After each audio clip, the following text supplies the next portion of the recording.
చెల్లించుకుంటున్నాను. అందరము కూడా కలిసి మనము దేవాది దేవుని ఆరాధించి ఆయన్ని మహిమపరుద్దాం. మన సాంగ్స్ బుక్లో ఉన్నటువంటి సాంగ్ నంబర్ 1214 బంగారం అడగలేదు, వజ్రాలని అడగలేదు, హృదయాన్ని అడిగాడయా అన్న పాటను పాడి మన దేవాది దేవుని ఆరాధిస్తాం.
మనుషులను చేశాడయ్యా, ఈ లోకాన్ని ఇచ్చాడయ్యా.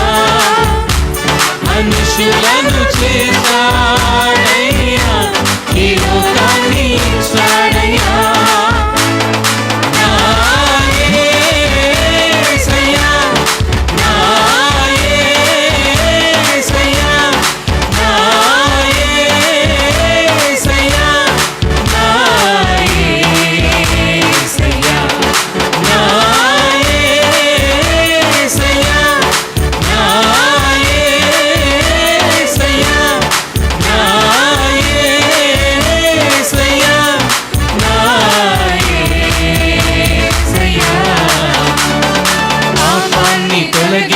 శాపాన్ని విడిచేయ భూలోకం వచ్చాడయ్యా. మానవుని రక్షించి పరలోకమున చేర్చి సిలువను మోసాడయ్యా. పాపాన్ని తొలగించి శాపాన్ని విడిచేయ భూలోకం వచ్చాడయ్యా. మానవుని రక్షించి పరలోకమున చేర్చి సిలువను మోసాడయ్యా.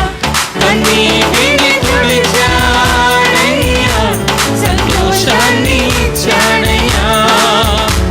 కన్నీటిని తుడిచాడయ్యా, సంతోషాన్ని ఇచ్చాడయ్యా.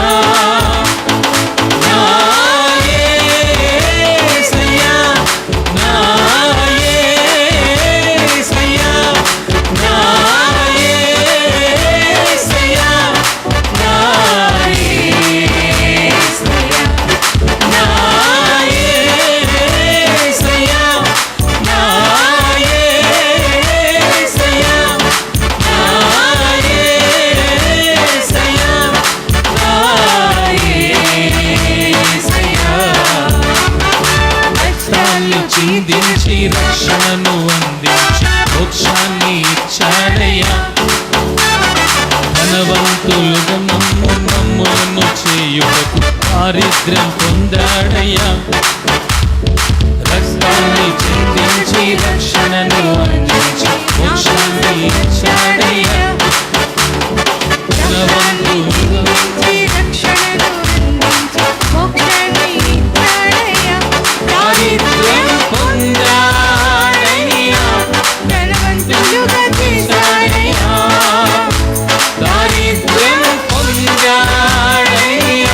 ధనవంతులుగా చేశాడయ్యా.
మహిమ కలుగునుగాక.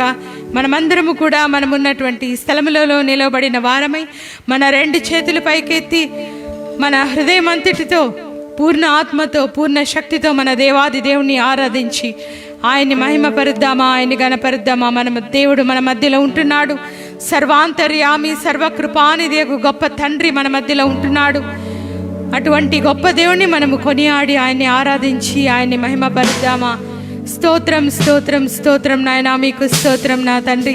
ఆరాధనకు యోగ్యుడా, స్తుతులకు పాత్రుడా, స్తుతుల సింహాసనాసీనుడా, అత్యున్నత సింహాసనాసీనుడా, మీకే స్తోత్రములు నా తండ్రి.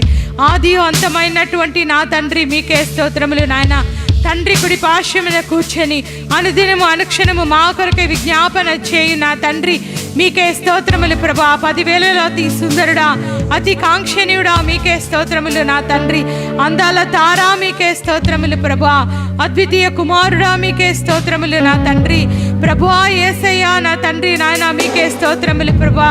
ధవలవర్ణుడా, రత్నవర్ణుడా, ఆకాశబద్ధుడా, మా గానమా, మా భాగమా, మీకే స్తోత్రములు నా తండ్రి. మీకే స్తోత్రములు ప్రభా.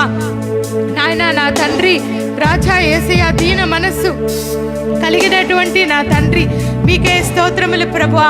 ఆలోచన విషయంలో ప్రభువా గొప్ప దేవుడవు నీవు నా తండ్రి. క్రియలు జరిగించు విషయంలో శక్తి సంపన్నుడా, మీకే స్తోత్రములు. మాట నెరవేర్చి యెహోవా నీవు మాత్రమే నా తండ్రి. యెహోవా దేవా నీవు మంచి వాడవు నాయన. మేం భయపడవలసిన వాడవు నీవు నా తండ్రి.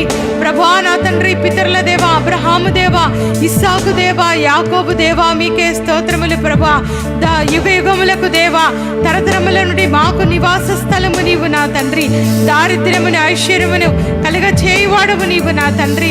గాయములు కట్టువాడవు, కొనసాగించు వాడవు, పడద్రోయి వాడవు, లేవనెత్తు వాడవు నీవు నా తండ్రి. అన్నిటికంటే ముందుగా ఉన్నవాడవు నీవు నా తండ్రి. క్రియలను పరీక్షించు వాడవు నీవు నాయన. తండ్రి లేని వారికి తండ్రిని, విధవరాండ్రకు న్యాయకర్త నీవు నా తండ్రి. తండ్రి ఏకాంగులను సంసారులుగా చేయువాడవు నీవు నా తండ్రి. బంధింపబడిన వారిని విడిపించేవాడవు నీవు మాత్రమే నా తండ్రి. మీకే స్తోత్రములు నాయన. జనులను సజీవులుగాను మృతులుగాను చేయువాడవు నీవు నా తండ్రి. మీకే స్తోత్రములు ప్రభా. పాతాళమునకు పంపుచు అందులో నుండి తిరిగి రప్పించువాడవు నీవు నా తండ్రి. కృంగజేయువాడవు, లేవనెత్తువాడవు నీవు మాత్రమే నా తండ్రి. మంటిలో నుండి ఎత్తువాడవు నీవు నా తండ్రి.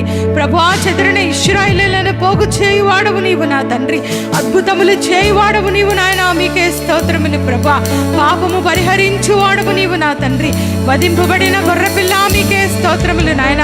మమ్మను పరిశుద్ధపరిచి యెహోవా, మీకే స్తోత్రములు నా తండ్రి. నీతి సూర్యుడా, నీతి రక్షకుడా ప్రభా నా తండ్రి నాయన. మహత్యము కలిగిన వాడు, అధిక స్తోత్రము నందదగిన నా తండ్రి. మీకే స్తోత్రములు ప్రభా. కార్యసిద్ధి కలుగ చేయి నా తండ్రి. సమర్థుడా ప్రభా నా తండ్రి. న్యాయం విధించువాడా ప్రభా నా తండ్రి. నీతిమంతులను ప్రేమించువాడవు నీవు మాత్రమే యేసయ్యా నా తండ్రి. దీనులను దరిద్రులను విడిపించువాడవు నీవు నా తండ్రి. మా ముందర నడుచువాడవు నీవు నా తండ్రి. యథార్థవంతుడవు నీవు నాయన. మీకే స్తోత్రములు ప్రభా. రాజా యేసయ్యా, దావీదు తాళపు చెవికి కలిగినటువంటి నా తండ్రి ప్రభా నా తండ్రి నాయన. ఎవడను వేయలేకుండా తీయువాడవు నీవు, ఎవడు తీయలేకుండా వేయువాడవు నీవు నా తండ్రి. మీకే స్తోత్రములు నాయన. మీకే స్తోత్రములు ప్రభు. ఆకాశములను వ్యాపింపజేసి భూమి పునాదులను వేసిన వాడవు నీవు నా తండ్రి. సముద్రం యొక్క కెరటములు ఘోషించున్నట్లు దాని రేపు వాడవు నీవు మాత్రమే నా తండ్రి. ప్రభా యజమానుడా, మీకే స్తోత్రములు నాయన. సర్వాధికారి, మీకే స్తోత్రములు నా తండ్రి. సమస్త శరీరాత్మలకు దేవుడవు నీవు మాత్రమే యేసయ్యా. మీకే స్తోత్రములు. We thank and we praise you. We worship you. We adore you, Master. Glorify your name, Lord Jesus. We glorify your name, Lord Jesus. To God be the glory. Praise you, Lord. Beautiful Master. Wonder working, Lord Jesus. Thank you, Jesus. Hallelujah. మీకే స్తోత్రములు నాయనా. మీకే స్తోత్రములు నా తండ్రి. ఒక నిమిషం మౌనముగా మన గొప్ప దేవుని ఆరాధిద్దామా.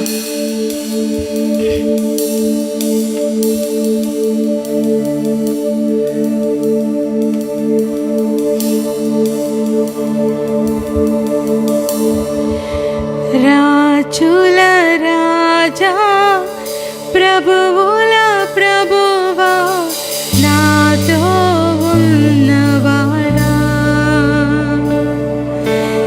ఇచ్చిన మాట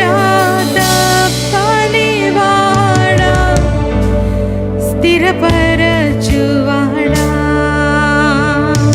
భయపడను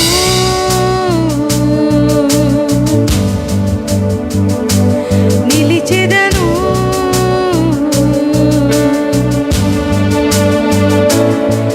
నీ వాగ్దానము దృఢపరచును నిరంతరము నీ వాగ్దానము దృఢపరచును నిరంతరము నీ కార్యములు సంపూర్ణములు పరిపూర్ణము నీ వాక్యములు జీవమునిచ్చును నెమ్మదినిచ్చును భయపడను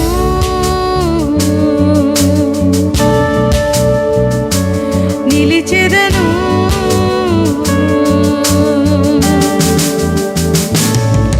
నీ వాగ్దానము దృఢపరచును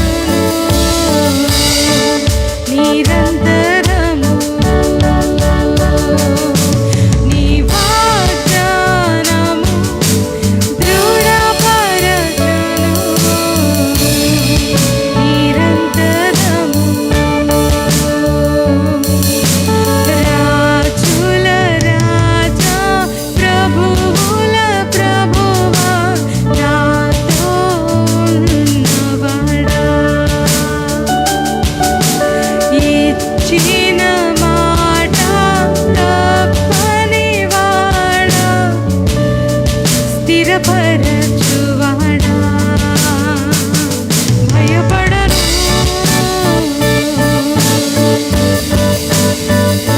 నిలిచెదను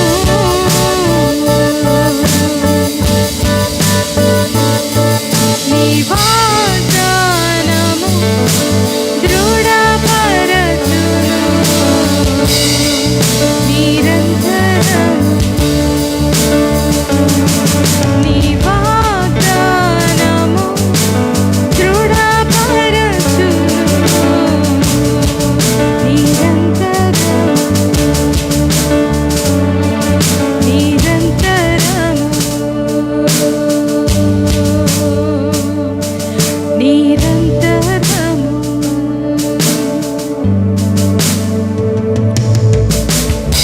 హల్లెలూయా మీకే స్తోత్రములు నాయనా మీకే వందనాలు నా తండ్రి నీ చిత్తమును జరిగించు దేవుడవు నీవు మాత్రమే నా తండ్రి ప్రభువా మాకు జయమిచ్చున్నది నీ సన్నిధి మాత్రమే యేసయ్యా అనుదినము నా తండ్రి నాయన మీ యొక్క వాగ్దానములో మేము నడుచుటకు మాకు సహాయమును దయచేయండి మీ బలాన్ని ప్రసాదించండి మీ యొక్క శక్తిని మాకు దయచేయండి మీరు లేనిదే మేము లేదు ప్రభువా మీ యొక్క సహాయము లేనిదే మేము లేదు నా తండ్రి నిత్యము అనుదినము అనుక్షణము మీరు మాకు కావాలి ప్రభువా మీ తోడు మాకు కావాలి నా తండ్రి ప్రభువా నా తండ్రి మీ యొక్క నీడ మాకు కావాలి ప్రభువా మీ యొక్క వెలుగు మాకు కావాలి నా తండ్రి ప్రభువా మీ చేయి పట్టుకొని నా తండ్రి నడిచే కృపను మాకు దయచేయండి ప్రభా మమ్మల్ని విడవక ఎడబాయక కాచి కాపాడు దేవా యేసయ్యా మీకే స్తోత్రములు నా తండ్రి ప్రభా మేమెంత నీచులము ఎంత నికృష్టులము ఎంత పాపులమైనప్పటికీ మమ్మల్ని విడవక మా చేయి పట్టుకొని నడక నేర్పి నడిపించు వాడా మీకే స్తోత్రములు ప్రభా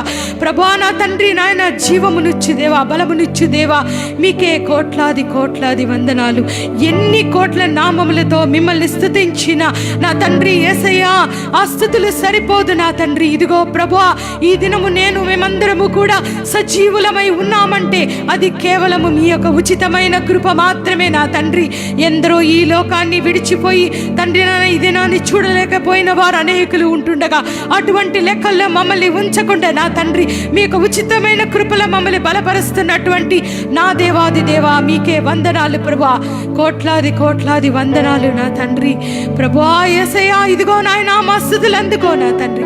ఈ స్థుతులు అందుకో రాజా. ఈ స్థుతుల మూలమున మా యొక్క జీవితములలో అద్భుతములను కనుపరచుమని నీ ప్రియ కుమారుడైనటువంటి యేసు క్రీస్తు అతి పరిశుద్ధమైన నామంలో బ్రతిమలాడి వేడుకుంటున్నాను తండ్రి. ఆమెన్. Praise the lord.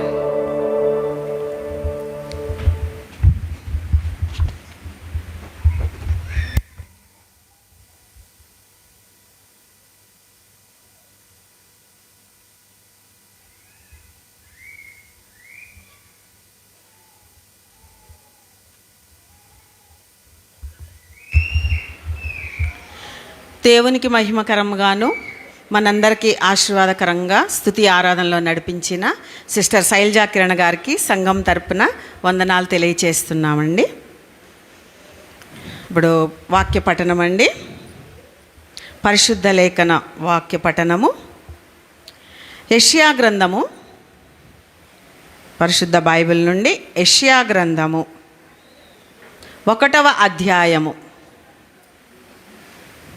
1వ అధ్యాయము 2-3 వచనములండి. యెషయా గ్రంథము 1వ అధ్యాయము 2-3 వచనములు. ఎవరైనా ప్రేరేపించబడిన వారు ఉన్నట్లయితే దయచేసి వచ్చి వాక్యము చదవవలసిందిగా కోరుచున్నాను.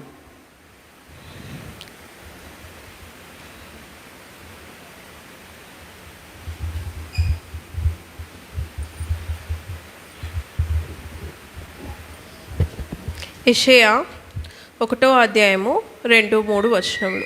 యెహోవా మాటలాడుచున్నాడు, ఆకాశమా ఆలకించుము, భూమి చెవియొగుము. నేను పిల్లలను పెంచి గొప్పవారినిగా చేసి తిని, వారు నా మీద తిరగబడి ఉన్నారు. ఎద్దు తన కామాందు నెరుగును, గాడిద సొంతవాని దొడ్డి తెలుసుకొనును. ఇశ్రాయేలుకు తెలివి లేదు, నా జనులు యోచింపరు. దేవుడి పరిశుద్ధ తన వెనుకలో కాపాడి.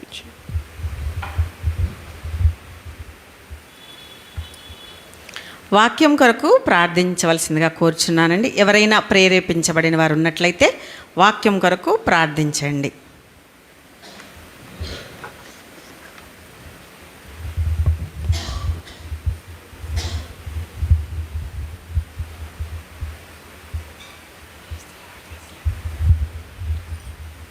దేవుని పరిశుద్ధ నామానికి మహిమ కలుగును గాక.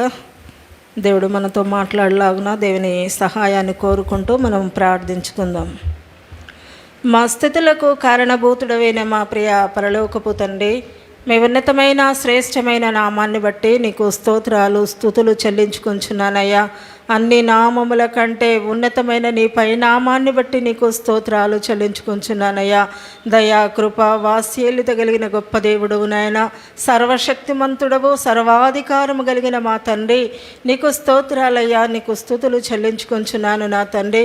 గత 10 మాసములు నీ యొక్క కృపాక్షేమముల చేత మమ్మలను కాచి కాపాడి ఈ 11వ మాసములో నాయన 17వ దినములో మమ్మల్ని ఏ రీతిగా సజీవులకలో భద్రపరిచి అయా నీ యొక్క పునరుద్ధాన దినములో నాయన అయా సంఘముగా సమాజముగా కూడా నిన్ను స్తుతిస్తూ ఘనపరుస్తూ నేను ఆరాధించి ఉండగా అయా మా స్తుతుల మీద మీరు ఆసీనులై ఉన్నందుకై నీకు స్తోత్రాలు చెల్లించుకుంటున్నాను నా తండ్రి. అయా ఇప్పుడు నాయన నీ దైవదాసులు నా తండ్రి ఏ వాక్కు చేత మాతో మాట్లాడనై ఉన్నారో మీ దాసులను మీరు మరుగుపరుచుకొని మీ నోటి బూరగా మీరు వాడుకొని మహిమ పొందండి నా తండ్రి. వినగలిగే చెవులను గ్రహించగలిగే మనసును మాకును దయచేయండి నా తండ్రి. అయా వినిన వాక్యాన్ని మేము విడిచిపెట్టకుండా నాయన అయా నా తండ్రి మా హృదయం అనే పలక మీద భద్రపరచుకోవడానికి నీ కృప నీ సహాయమును కోరుకుంటూ ప్రార్థిస్తూ ఉన్నానయ్యా. అయా నీ చిత్తాన్ని ఎరిగే బిడలుగా అయా నాయనా ప్రభా నీ మనసు ఎరిగిన బిడలుగా అయా మమ్మలను అందరినీ మీరు బలపరిచి అయా నీ నామ మహిమ ఘనత కొరకే మా జీవితాలు నైనా మేము సమర్పించుకోవడానికి మీరు కృప చూపించి మహిమ పొందండి నా తండ్రి. చేరువచ్చిన ప్రతి బిడను బట్టి నీకు స్తోత్రాలు అయా. మరి ఏ బిడ ఏ ఆశతో ఏ తలంపుతో నీ పాద సన్నిధికి చేరి ఉన్నారో అయా హృదయాంతరంగములు ఎరిగిన దేవుడవు నీవు కాబట్టి నాయన అయా మా హృదయ వాంఛలను మీరు తీర్చి మహిమ ఘనత ప్రభావాలు మీరు పొందుకొనుమని నజరేయుడని యేసు శక్తి కలిగిన నామములో నేను ప్రార్థించి స్తుతించి అడిగి వేడుకొంచున్నాను మా పరమ తండ్రి. ఆమేన్ ఆమేన్. వాక్యం చదివి వినిపించిన చెల్లి అశ్వినికి, వాక్యం కొరకు ప్రార్థించిన అక్క ఎలిజబెత్ గారికి సంఘం తరపున వందనాలు తెలియచేస్తున్నానండి. ఇప్పుడు వాక్యోపదేశము కొరకు చూడాలి. సెల్ ఫోన్స్ దయచేసి అందరూ మ్యూట్లో పెట్టుకోండి లేదా స్విచ్ ఆఫ్ చేయండి. అట్లాగే నిద్రాశక్తులము కాకుండా దేవుడు మనతో ఏం మాట్లాడినై ఉన్నారు, ఏ వాక్యం ద్వారా మన హృదయాల్ని ఆయన ఆదరించనై ఉన్నారు. బాధల్లో వచ్చి ఉండొచ్చు, ఎంతో శ్రమతోటి దేవుని మందిరంలో ఉన్నవారు ఉన్నారు. అటువంటి వారు అలాగ వారికి ఆదరణ ఇస్తుంది. అట్లాగానే దేవుణ్ణి స్తుతించడానికి దేవుడు మనతోటి ఏం మాట్లాడుతున్నారో వాక్యం ద్వారా మనము తెలుసుకుందామండి. ఎందుకంటే కొద్ది సమయమే ఉంది కాబట్టి దేవుని వాక్యాన్ని మనము నిర్లక్ష్యం చేయకూడదు. దేవుని మాటలు శ్రద్ధగా విందామండి. దయచేసి అందరూ తమ హృదయాల్ని, అంటే నా హృదయం మీ హృదయం మనందరము దేవుని వాక్యం మీద నిమగ్నము చేసి ఉంచుదామండి. ఈ సమయాన్ని దైవ సేవకులకు అప్పగిస్తున్నాను.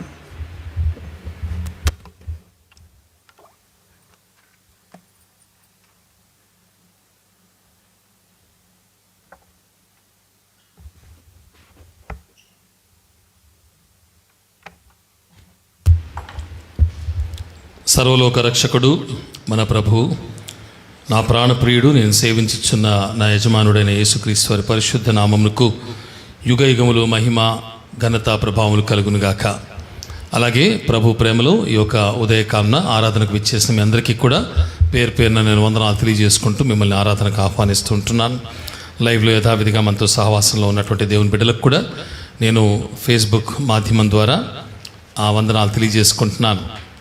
ప్రియులరా, మరి గడిచిన వారము సంవత్సరాంతా కృతజ్ఞత ఆరాధన చేసుకున్నాం. ఆలయం అంతా కూడా బాగా నిండింది, ఆరాధన అయిపోయింది. ఈరోజు పరిస్థితి ఏంటో మనం చూస్తున్నాం. రైట్, దేవునికి స్తోత్రం కలుగును గాక. దేవుని అమూల్యమైనటువంటి మాటల్లోంచి ఉదయకాంన ఆయన వాక్యపు ధననిధిలో నుంచి మనము కొన్ని విషయాలు తెలుసుకోవడానికి ప్రయత్నం చేద్దాం. ఇందాక చదవబడినటువంటి మాటలు మరి ఒక మారు నేను చదువుతాను నెమ్మదిగా. ఒకసారి మనమందరం కూడా శ్రద్ధ వహిద్దాం. యెషయా గ్రంథం 1వ అధ్యాయంలో 2-3 వచనాల్లో మనం చూసినప్పుడు, యెహోవా మాటలాడుచున్నాడు, ఆకాశమా ఆలకించుము, భూమి చెవియొగ్గుము. నేను పిల్లలను పెంచి గొప్పవారినిగా చేసి తిని, వారు నా మీద తిరగబడి ఉన్నారు. ఎద్దు తన కామందు నెరుగును, గాడిద సొంతవాని దొడ్డి తెలుసుకొనును. ఇశ్రాయేలుకు తెలివి లేదు, నా జనులు యోచింపరు అని దేవుడిని యెహోవా తన ప్రజల గురించినటువంటి బాధను వెళ్ళగ్రకొచ్చున్నట్టుగా మనం చూస్తుంటున్నాం. అక్కడ వారిని పిల్లలతో పోల్చాడు. నేను పిల్లలను పెంచి గొప్పవారినిగా చేసి తిని అన్న మాట మనం చూస్తున్నాం. ఒక తండ్రి ఆక్రందన, తన పిల్లలు పెరిగి పెద్దవారై ప్రయోజకులు అవుతారని, తండ్రికి మంచి పేరు తెస్తారని, తండ్రి అయిన దేవుని మహిమపరచువారుగా ఈ లోకంలో వారు ఉంటారని ఆ తండ్రి ఎంతగానో ఆశించినట్లుగా, వారు అలాగుండక తిరుగుబాటు చేసి అవిధేయులై ఉన్నారని ఆయన ఆక్రందన చేస్తూ వారి మీద నేరారోపణ మోపుతూ ఆకాశమును భూమిని దానికి సాక్షులుగా పిలిచినట్టుగా మనం చూస్తుంటున్నాం. God is calling the universe to bear witness against the rebellion of his children. కనుక దేవుని పిల్లలైనటువంటి వారు దేవుని మాటకు, తండ్రికి లోబడినటువంటి వారిగా ఉన్నారని ఇక్కడ స్పష్టంగా ఈ వాక్యంలో యెషయా ద్వారా ప్రభు రాయించాడు. మోషే ద్వారా కూడా మరొక మాట పలికించాడు. ద్వితీయోపదేశ కాండంలో 4వ అధ్యాయంలో, డ్యూటరానమీ చాప్టర్ 4, ద్వితీయోపదేశ కాండము 4వ అధ్యాయంలో 26వ వచనంలో మనం చూసినప్పుడు 4:26, మీరు ఈ యోర్దాను దాటి స్వాధీనపరచుకొనబోవు దేశములో ఉండకుండా త్వరలోనే బొత్తిగా నశించిపోదురని భూమి ఆకాశములను మీ మీద సాక్షులుగా ఉంచుచున్నాను.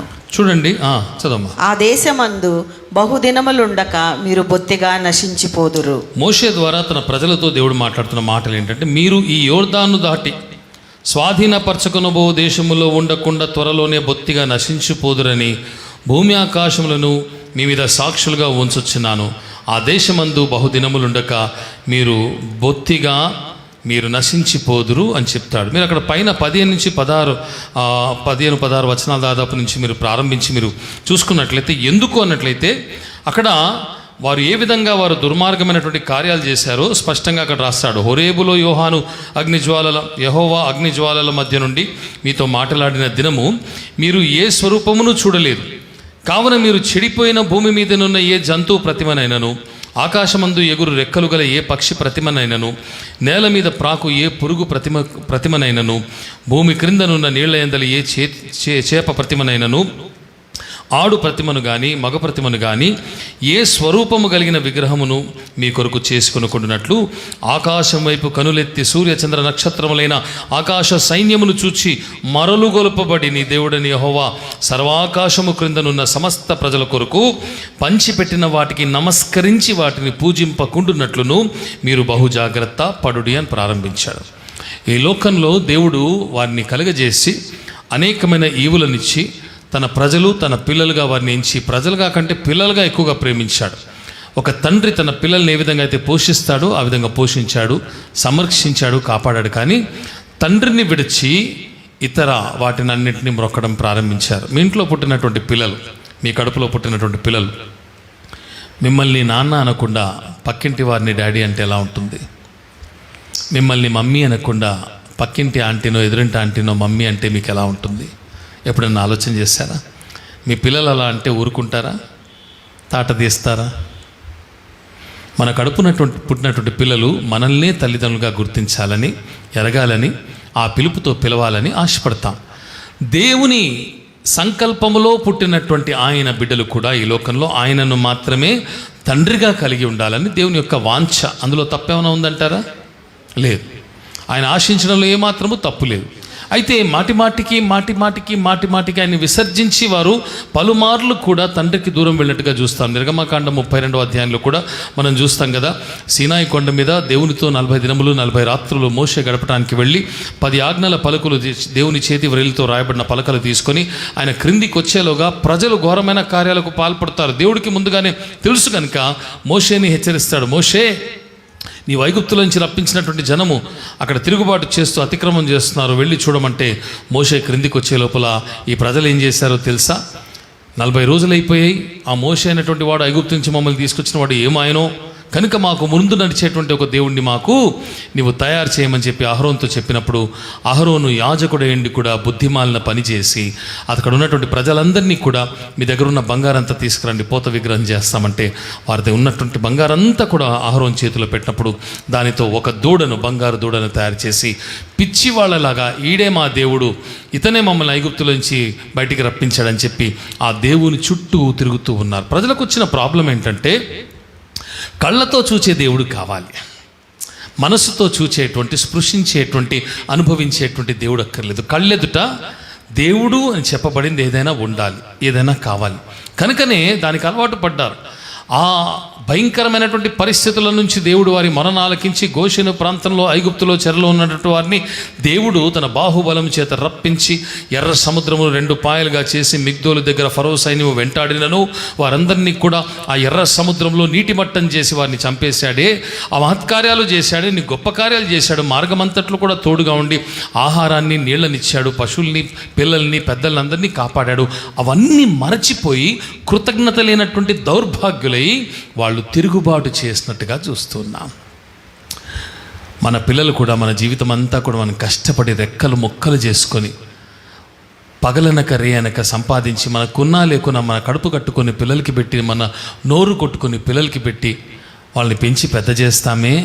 మన పిల్లలు పెద్దవారే ప్రయోజకులై మంచివారవ్వాలని, జీవితంలో స్థిరపడి ఒక దినాన ముసలి వాళ్ళమైనప్పుడు మళ్ళీ మతించాలని, గౌరవించాలని, మళ్ళీ ప్రేమించాలని ఎదురు చూస్తామే. ఈనాడు పిల్లలు ఎంతమంది తమ ముసలి తల్లిదండ్రుల రెక్కల కష్టమును ఆధారం చేసుకుని వారికి రెక్కలు వచ్చిన తర్వాత అదే ముసలి వాళ్ళని తన్ని వెళ్ళగొడుతున్నారు.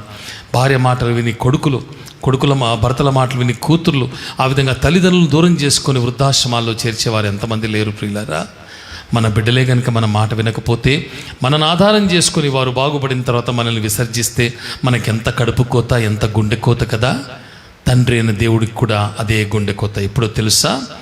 ఆయన మన కొరకు అన్నీ చేసి సమస్తమును సమకూర్చి ఈ లోకంలో తినటానికి, బ్రతకటానికి, వేసుకోవటానికి అన్నీ ఇచ్చి, పోషించి, సంరక్షించి, కాపాడి అన్నీ చేసిన తర్వాత ఆయన మీద ఎప్పుడైతే తిరుగుబాటు చేస్తామో, ఆయన మన తండ్రి అన్న సత్యాన్ని, విషయాన్ని మర్చిపోయి పలు దిశలు తిరిగి ఇదే మా దేవుడు, వీడే మా దేవుడు, ఇదే మా లోకం అనుకొని ప్రపంచంలో ఉన్నటువంటి నశించిపోవచ్చినటువంటి క్షయమైన వాటి మీద మనస్సును ఎప్పుడైతే పెంచుకుంటామో, తండ్రి అయిన దేవుని నుంచి మన మనస్సు తొలగిపోయినట్లే. పక్కింటి వాడిని వెళ్ళి నాన్న అని పిలిచినట్లే ఇశ్రాయేలీలు ఆ దుర్మార్గమైన పని చేశారు. వారికి తెలియనటువంటి ఒక దేవుణ్ణి వారు సృష్టించుకొని దేవునికి వారు విరోధులైనట్టుగా చూస్తున్నాం. అందుకే దేవుడైన యెహోవా తన ప్రజలకు ఏం లేదని చెప్పాడు యెషయా గ్రంథంలో, వాళ్ళకి తెలివి లేదు, బుద్ధి లేదు అని చెప్పేటువంటి క్రమంలో 2 పశువుల్ని కూడా అక్కడ ఉదహరించాడు. ఏంటా పశువులు? ఒకటి ఎద్దు, రెండవది గాడిద. Generally speaking, an ox and a donkey are not the brightest or the wisest of animals. జంతువుల్లోకెల్లా ఎద్దు కానివ్వండి, గాడిద కానివ్వండి అంత తెలివైనవి కావు. అందుకే చాలాసార్లు ఎద్దులాగా మొద్దు నిద్రపోతున్నావంటరా, లేకపోతే ఎద్దులాగా ఉన్నావు, బుద్ధి లేదా అంటుంటారు. అట్లాగే ఎవరన్నా బుద్ధి లేదని తిట్టేటప్పుడు కూడా పాపం అనవసరంగా గాడిదను మధ్యలో తీసుకొస్తాం. బుద్ధి లేని గాడిద, తెలివి లేని గాడిద ఎంతమంది అంటామో మనం కదా, అలవాటు చొప్పున చాలాసార్లు అంటుంటాం. కాబట్టి ఎద్దుని, గాడిదని తీసుకొచ్చి ఇక్కడ దేవుడు పోలుస్తూ, వాటికైనా కానీ తెలివి ఉందేమో కానీ నా ప్రజలకు, చూడండి, జంతువుల్లోనే అతి తక్కువ తెలివి ఉండేటువంటి జంతువులుగా అవి పరిగణించబడుతున్నా కానీ వాటికంటే తక్కువ తెలివి ఉండేటువంటి దౌర్భాగ్య స్థితిలో ఎవరిని చూపిస్తున్నాడు దేవుడు? తన పిల్లలైనటువంటి ప్రజలను చూపిస్తున్నాడు. అంటే తన బిడ్డలకు ఉండాల్సినటువంటి కనీస జ్ఞానము, కనీస తెలివి లేకపోవడాన్ని బట్టి వారు ఎద్దుల కంటే, గాడిదల కంటే హీనమైన వారిగా ఉన్నట్టుగా చూస్తున్నాం. ఎద్దు తన కామందు నెరుగును, గాడిద తన సొంతవాని గూటిని తెలుసుకొనును అన్న మాట చూస్తున్నాం. అమెరికా దేశంలో అతిపెద్ద సమస్య ఏంటంటే మైగ్రెంట్స్, ఇల్లీగల్ ఇమిగ్రెంట్స్ అంటారు. అంటే చట్ట వ్యతిరేకంగా, అక్రమంగా దేశంలోకి చొరబడినటువంటి చొరబాటుదారులు అని అర్థం. మెక్సికో దేశం నుంచి చాలా మటుకు అక్కడి నుంచే వస్తారు. అంటే మెక్సికన్లు మాత్రమే కాదు కానీ అమెరికా దేశానికి దక్షిణాన ఉన్నటువంటి మెక్సికో దేశాన్ని, ఆ సరిహద్దు ప్రాంతంలో చాలా రహస్యమైనటువంటి సొరంగ మార్గాలు ఉన్నాయి అమెరికాలోకి వెళ్ళటానికి. చాలా కట్టుదిట్టంగా ఆ సరిహద్దులంతా కూడా వాళ్ళు సెక్యూర్ చేసి ఎవరు జొరపడకుండా ఎన్నో జాగ్రత్తలు తీసుకున్నా కానీ ఏదో విధంగా పలు దేశాల నుంచి ప్రయాణమై మెక్సికోకు వెళ్ళి మెక్సికో ద్వారా అమెరికాలోకి వెళ్ళటానికి కొంతమంది ఏజెంట్లు డబ్బులు తీసుకొని మరి ఆఫ్రికా దేశం నుంచి, నిరుపేద ప్రపంచ దేశాల నుంచి, మన ఇండియా నుంచి కూడా మెక్సికో మీదుగా అమెరికాలోకి వెళ్ళటానికి ఏర్పాట్లు చేస్తారు. అక్కడ ఒకవైపు సముద్రం కూడా వస్తుంది, తగులుతుంది, అలాగే ఎడారి ప్రాంతమైన భూమి కూడా ఉంటుంది, వాటిలోంచి పంపిస్తారు. డొనాల్డ్ ట్రంప్ గారు గతంలో ప్రెసిడెంట్గా అయినప్పుడు అవన్నీ కూడా నిలిపివేయడానికి ఒక పెద్ద గోడ కట్టించాడు. గోడ కట్టించగానే ఆ దేశ క్రైస్తవులంతా ఈయన ఈ ఆధునిక కాలపు నెహెమియా అన్నారు. అలాగే ఆయన గోడ కట్టించాడు. ఇప్పుడు మళ్ళీ ఆయన ప్రెసిడెంట్గా అయిన తర్వాత ఆయన చెప్పిన మొదటి మాట ఏంటంటే, మళ్ళీ అక్రమంగా వచ్చేటువంటి జొరబాటుదారులందరినీ కూడా అడ్డుకుంటాను, మన దేశంలో అక్రమంగా ఉండేటువంటి ఆ జొరబాటుదారులందరినీ కూడా నేను పంపించి వేస్తానన్నాడు. ఎందుకు ఈ మాట చెప్తున్నానంటే, వాళ్ళు ఈ జొరబాటుదారుల్ని కనిపెట్టడం కొరకు మాత్రమే కాదు కానీ ఆ దేశంలో ఇంకొక పెద్ద సమస్య ఉంది, డ్రగ్స్, మాదక ద్రవ్యాలు. మెక్సికో దేశంలో మాదక ద్రవ్యాలు బాగా ఉత్పత్తి అవుతాయి. ఇక్కడ మనం వరి పంటలు ఎలాగైతే పండిస్తామో అక్కడ ఈ డ్రగ్స్ని కూడా విస్తారమైనటువంటి 100 ఎకరాల్లో పొలాల్లో పండిస్తారు ఓపెన్గానే. అవన్నీ కూడా అమెరికా దేశానికి ఇల్లీగల్గా తరలించడానికి డ్రగ్ కార్టెల్స్ ఉన్నాయి అక్కడ. అంటే అది అక్రమమైనా కూడా పెద్ద పెద్ద ఏమంటారు, కింగ్ పిన్స్, చీకటి సామ్రాజ్యాన్ని వెళ్ళేటువంటి అధిపతులు కొంతమంది ఎకరాలు కొనుక్కొని మెక్సికో దేశంలో ఎవడు నోరెత్తకూడదు, ఎత్తితే చంపేస్తారు, ప్రాణాన్ని తీసేస్తారు. రెండో మాట ఉంటుంది ఇక్కడ డైరెక్ట్గా. కాబట్టి వాళ్ళు భయపడి వాళ్ళ జోలికి ఎవరు వెళ్ళరు. వాళ్ళు ఏం చేస్తారంటే ఈ డ్రగ్స్ అన్నిటి కూడా అమెరికా దేశంలో చాలా గిరాకీ ఉంది కనుక పంపించడానికి రకరకాల విధాలుగా అమెరికా దేశంలోకి మెక్సికో సరిహద్దులు దాటి పంపించే ప్రయత్నం చేస్తారు. అయితే సరిహద్దుల్లో ఉండేటువంటి పోలీసులు అప్రమత్తంగా ఉండి ఎలాగోలాగా అమెరికన్ పోలీసులు పట్టేసుకుంటూ ఉంటారు.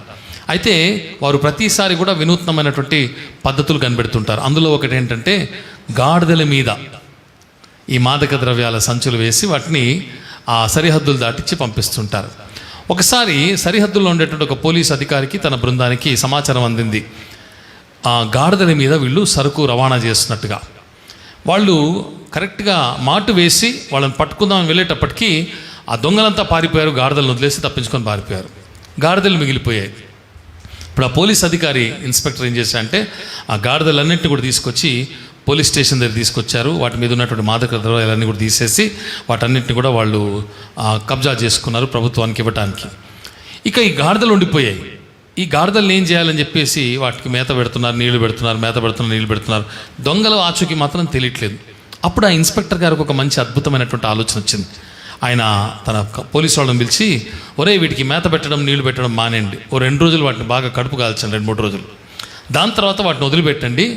ఆకలి వేస్తే ఎక్కడికి వెళ్ళాలి వాటికి బాగా తెలుసు, వాళ్ళ యజమాని ఇంటికి వెళ్తాయి కాబట్టి సైలెంట్గా మనం దూరం నుంచి వాటిని వెంబడిస్తూ వెళ్తే వాళ్ళ స్థావరం మనకు దొరికిపోతుందని చెప్పి ఒక అద్భుతమైన ఆలోచన చేశాడు. చెప్పినట్టుగానే 3 రోజులు ఆ గాడిదలకు అంతవరకు మీద పెట్టారు. ఆ 3 రోజులకి అస్సలు ఒక గడ్డి పూచగానే పెట్టకుండా, ఒక మంచినీళ్ళు చుక్క కూడా ఇవ్వకుండా వాటిని మార్చారు. 3 రోజులు మంచి ఆకలి మీద ఉన్నాయి. 3వ రోజున వదిలిపెట్టారు. వదిలిపెట్టగానే పరుగున పరిగెత్తుతున్నాయి. అవన్నీ అన్నీ ఒకే దిక్కులో పరిగెత్తున్నాయి. పోలీసులు ఇంకా హ్యాపీగా వాటి వెనకాల కొంచెం దూరం నుంచి దాక్కుని వెళ్తున్నాయి. అవి వెళ్ళి ఎంతో దూరం ప్రయాణం చేసిన తర్వాత యజమానులు ఎక్కడైతే ఉందో స్థావరము కరెక్ట్గా అక్కడికి వెళ్ళాయి. దొరికారా అని చెప్పిపోయి అందరినీ చుట్టుముట్టేసి ఆ దొంగలందరినీ పట్టేశారు. చూడండి, గాడిదకు ఉండేటువంటి తత్వము. ఆకలి వేస్తే ఎక్కడికి వెళ్తుంది? అది యజమానుల దగ్గరికి వెళ్తుంది. గాడిదకు ఉండేపాటి తెలివి మనకు లేకపోయింది అని చెప్పి అక్కడ దేవుడు పలుకుతున్నటువంటి మాటలు చూస్తాం. పాస్టర్ గారు పొద్దునే మమ్మల్ని అందరినీ గాడిదలు అంటున్నాడు ఏంటి అని అనుకోకండి. మిమ్మల్ని కాదంటాం. మనం చాలా ప్రపంచంలోనే అతి శ్రేష్టమైన వారం. మనం అందరికంటే జ్ఞానులము, తెలివైన వారము. దేవుని ప్రజలైన ఇశ్రాయేలీలు గాడిదల కంటే ఎద్దుల కంటే బుద్ధిహీనులు అని చెప్పి దేవుడు అంటున్నాడు. ఎందుకంటే నేను ఎంత చేసినా కూడా నా పిల్లలకి నా విలువ తెలియడం లేదు, నా మీద తిరుగుబాటు చేస్తూనే లోకానుసారంగా బ్రతుకుతున్నారని చెప్పి ఆయన బాధపడినట్టుగా చూస్తాం. గాడిద గురించి బైబిల్లోనే ఇంకో ఉదాహరణ మనం చూడక్కర్లేదు, మనలో చాలామందికి గుర్తే ఉంటుంది. సంఖ్యాకాండం 22వ అధ్యాయంలో ఉంటుంది.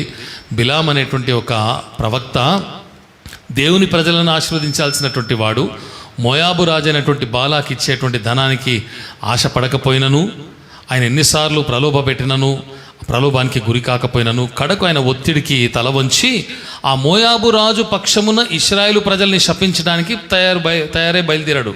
పెద్ద ఆయన ఎవరైనా ఇశ్రాయేలు మీద దేవుడు నియమించిన ప్రవక్త తన ప్రజలను ఆశీర్వదించాల్సింది పోయింది. పరదేశపు రాజు మోయాబు రాజు ఇశ్రాయేల్ని నువ్వు శపిస్తే వాళ్ళు ఓడిపోతారు, నేను గెలుస్తాను కనుక నువ్వు రా అన్నప్పుడు ఆయన మాట చొప్పున గాడిద కట్టుకొని బయలుదేరాడు. దేవుడు వారిస్తాడు చాలాసార్లు వెళ్ళొద్దని, అయినా కూడా వెళ్తాడు. ప్రయాణం గట్టి వెళ్తుంటే యెహోవా దూత ఖడ్గము తీసి దారికి అడ్డుగా నిలబడితే ఒకసారి గాడిద చూస్తుంది కానీ బిలాము చూడలేకపోయాడు. ప్రవక్త చూడాలి కదా, మరి చూడలేకపోయాడు. అంటే తన ఆత్మీయ నేత్రాలు మూసివేయబడ్డాయేమో ఆ యొక్క ప్రలోభంలో. గాడిద ఆ దేవుని దూతను చూసి భయపడి పక్కకు పొలంలో తప్పించుకుపోతే ఒక్క తనుదంతాడు బిలాం. ఏమొచ్చింది రోగం? రోడ్డు మీద వెళ్ళు తినగా అంటే మళ్ళీ రోడ్డు మీదకి వచ్చి వెళ్తుంటుంది. మళ్ళీ రెండోసారి ఆ చీల కడ్డుగా నిలబడితే అక్కడ పక్కన ఉన్నటువంటి గోడకి బిలాము కాలును రాసుకుంటూ కష్టపడి దాటుకుపోయే ప్రయత్నం చేస్తుంది గోడ. అతని కాలు గోడ కొతుకుపోగా నొప్పేసి మళ్ళీ బిలాము రెండోసారి మళ్ళీ దంతాడు. ఏంటే నీకు రోగం అని చెప్పి. ఇక మూడోసారి చేసేది లేదని సన్న సందుల్లో అడ్డుగా నిలబడి యెహోవా దూత ఖడ్గము దేగా ఇంకా గాడిద తప్పించుకోవడానికి మార్గం లేదని అక్కడే చతికిల పడిపోద్ది. అప్పుడు బిలాముకు కోపం వచ్చి ఒక్క తాపు దంతాడు. అప్పుడు దేవుడు గాడిద నోరు తెరుస్తాడు. గాడిద నోరు తెరిచి, ఏవాయు బిలాము, బుద్ధి లేదా? నేనేం చేశానని నన్ను దంతున్నావు అంది. అనగానే ఆశ్చర్యపోయాడు బిలాం. అంటే బుద్ధి లేనటువంటి ఒక ప్రవక్తకు కూడా బుద్ధి చెప్పడానికి దేవుడు ఎవరిని వాడుకున్నాడు? అక్కడ బుద్ధి లేని గాడిదను వాడుకున్నాడు. కాబట్టి ఇప్పుడు గాడిదకు బుద్ధి లేదంటామా? ఇప్పుడు అనొచ్చా? తప్పు కదా. పాపం గాడిద అనాలి కానీ బుద్ధి లేని గాడిద అనకూడదు. తెలివైన గాడిద, ప్రవక్తకు తెలివి లేదు. తన ప్రజల్ని శపించడానికి తయారై బయలుదేరినటువంటి వాడికి బుద్ధి చెప్పడానికి అన్నాడు గార్ధభాన్ని దేవుడు వాడుకున్నాడు, దాన్ని నోరు తెరిచాడు. అంతేకాదు కానీ మనకందరికీ తెలిసినట్టుగా లోకరక్షకుడైన యేసయ్యను కూడా ఆయనను బెత్లెహేములోనికి ఊరేగింపుగా తీసుకురావడానికి వాడబడినటువంటి సాత్వికమైనటువంటి జంతువు గాడిద అని కూడా చూస్తాం. కనుక వాటికి ఉండేపాటి తెలివి కూడా దేవుని ప్రజలకు, ఆయన పిల్లలకు లేదు అని బాధపడినట్టుగా చూస్తాం. కీర్తనలు 95వ అధ్యాయంలో 10వ వచనంలో ఒక మాట చూద్దాము. కీర్తనలు 95లో 10వ వచనంలో,